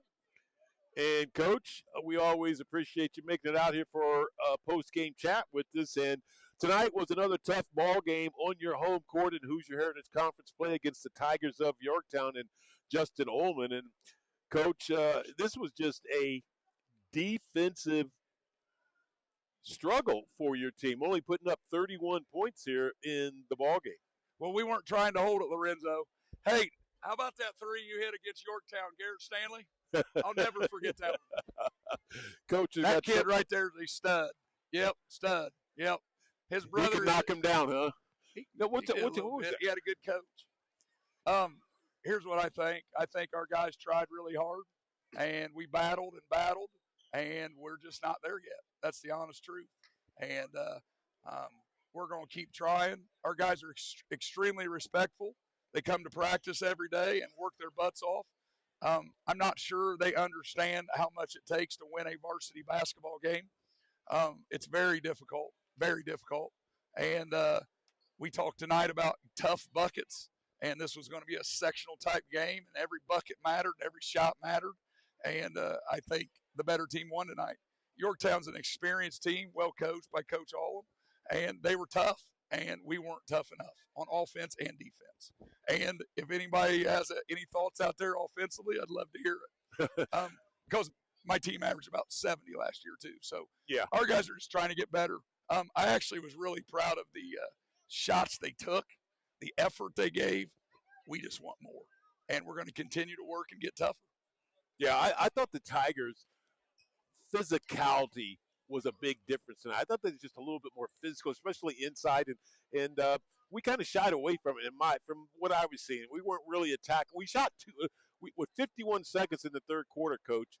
We shot 2 free throws, and that was it for the whole game. I mean, I thought it was a physical game. I mean, I'll be honest, those are about 3 of the state's best referees right there. Kevin Brown just did our 2A state finals 2 years ago. Tim Cartwright's one of the best in the state. They're just great guys. They called it like a sectional game. It was a physical game. It actually, at times, worked in our benefit, too. It's a matter of it's not a matter of the refereeing or the free throws. It's a matter of just mental toughness and a mental grind on offense and defense. I thought after giving up 28 the first half, we battled back and held them to 20, or excuse me, less than that. Yeah. I'm a math teacher, 18, I believe. Yep. And battled and battled. That's a sectional game. That's what the score is going to be like. In fact, if you look at the last 3 Newcastle sectional championships won by Delta Eagles, I think the score, I had this memorized for a while, it was like 45 to 38, something like that. So it's a sectional game, and our guys just got to get mentally tougher and stronger and meaner and smarter. And we will continue to fight for sure. You're down 39-25 at the end of the third quarter. You're going into the fourth quarter knowing you're going to need a lot of stops and start hopefully warming up from the outside. You hold them to 6 points, Coach, in the fourth quarter. That's when I thought, your defense did what it was supposed to do on that end of the court. It was just on the other end of the court. Just couldn't get going. Let's tip our hats to the Tigers here. Coach Allum also ran a lot of clock. Yeah, that's what good teams do. Yeah, good teams when they're up by 8 or 9 or 10. Yeah, they take 2-minute possessions. Now, if you want to go back and watch that film, watch us bust our butt for a minute. They shoot it and miss it, and we don't get the rebound 3 times. Yeah. So a really tough team and a really tough grind. They hold them for a minute, they stay in their way, and then they miss it and they get the rebound. And again, it's just where we're at.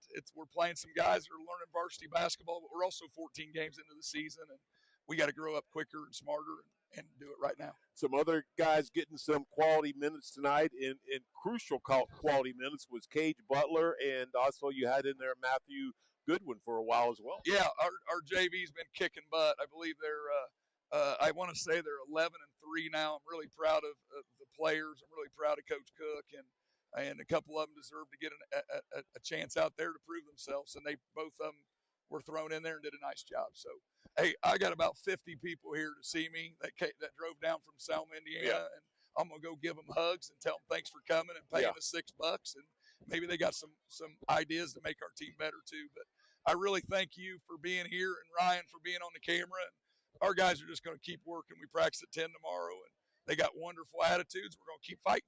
And Mount Verden's up next. What a great crowd, too. Oh, my goodness. Great crowd. Thanks, Lorenzo. Thank you for coming out, Coach. That's head coach Matt Luce of our Green Mean Fighting Trojan Machine. And, again, as Coach Luce just said, he was proud of his team's effort. It wasn't like they were not out there trying. They just came up against a good physical team that was able to get a few more stops than Newcastle was and able to knock down a few more shots, and that's why they win 45-31. So that's going to do it for tonight's final girls and boys varsity doubleheader. Again, congratulations to the Lady Trojans. I didn't get a chance to bring that up. Daughters of Mount Vernon. Until then, enjoy the rest of your weekend. Be safe this weekend. I know there's some snow that's supposed to be coming in tomorrow afternoon, so be safe out there. Take your time on the roads, and we will see you 1 week from tonight against Mount Vernon.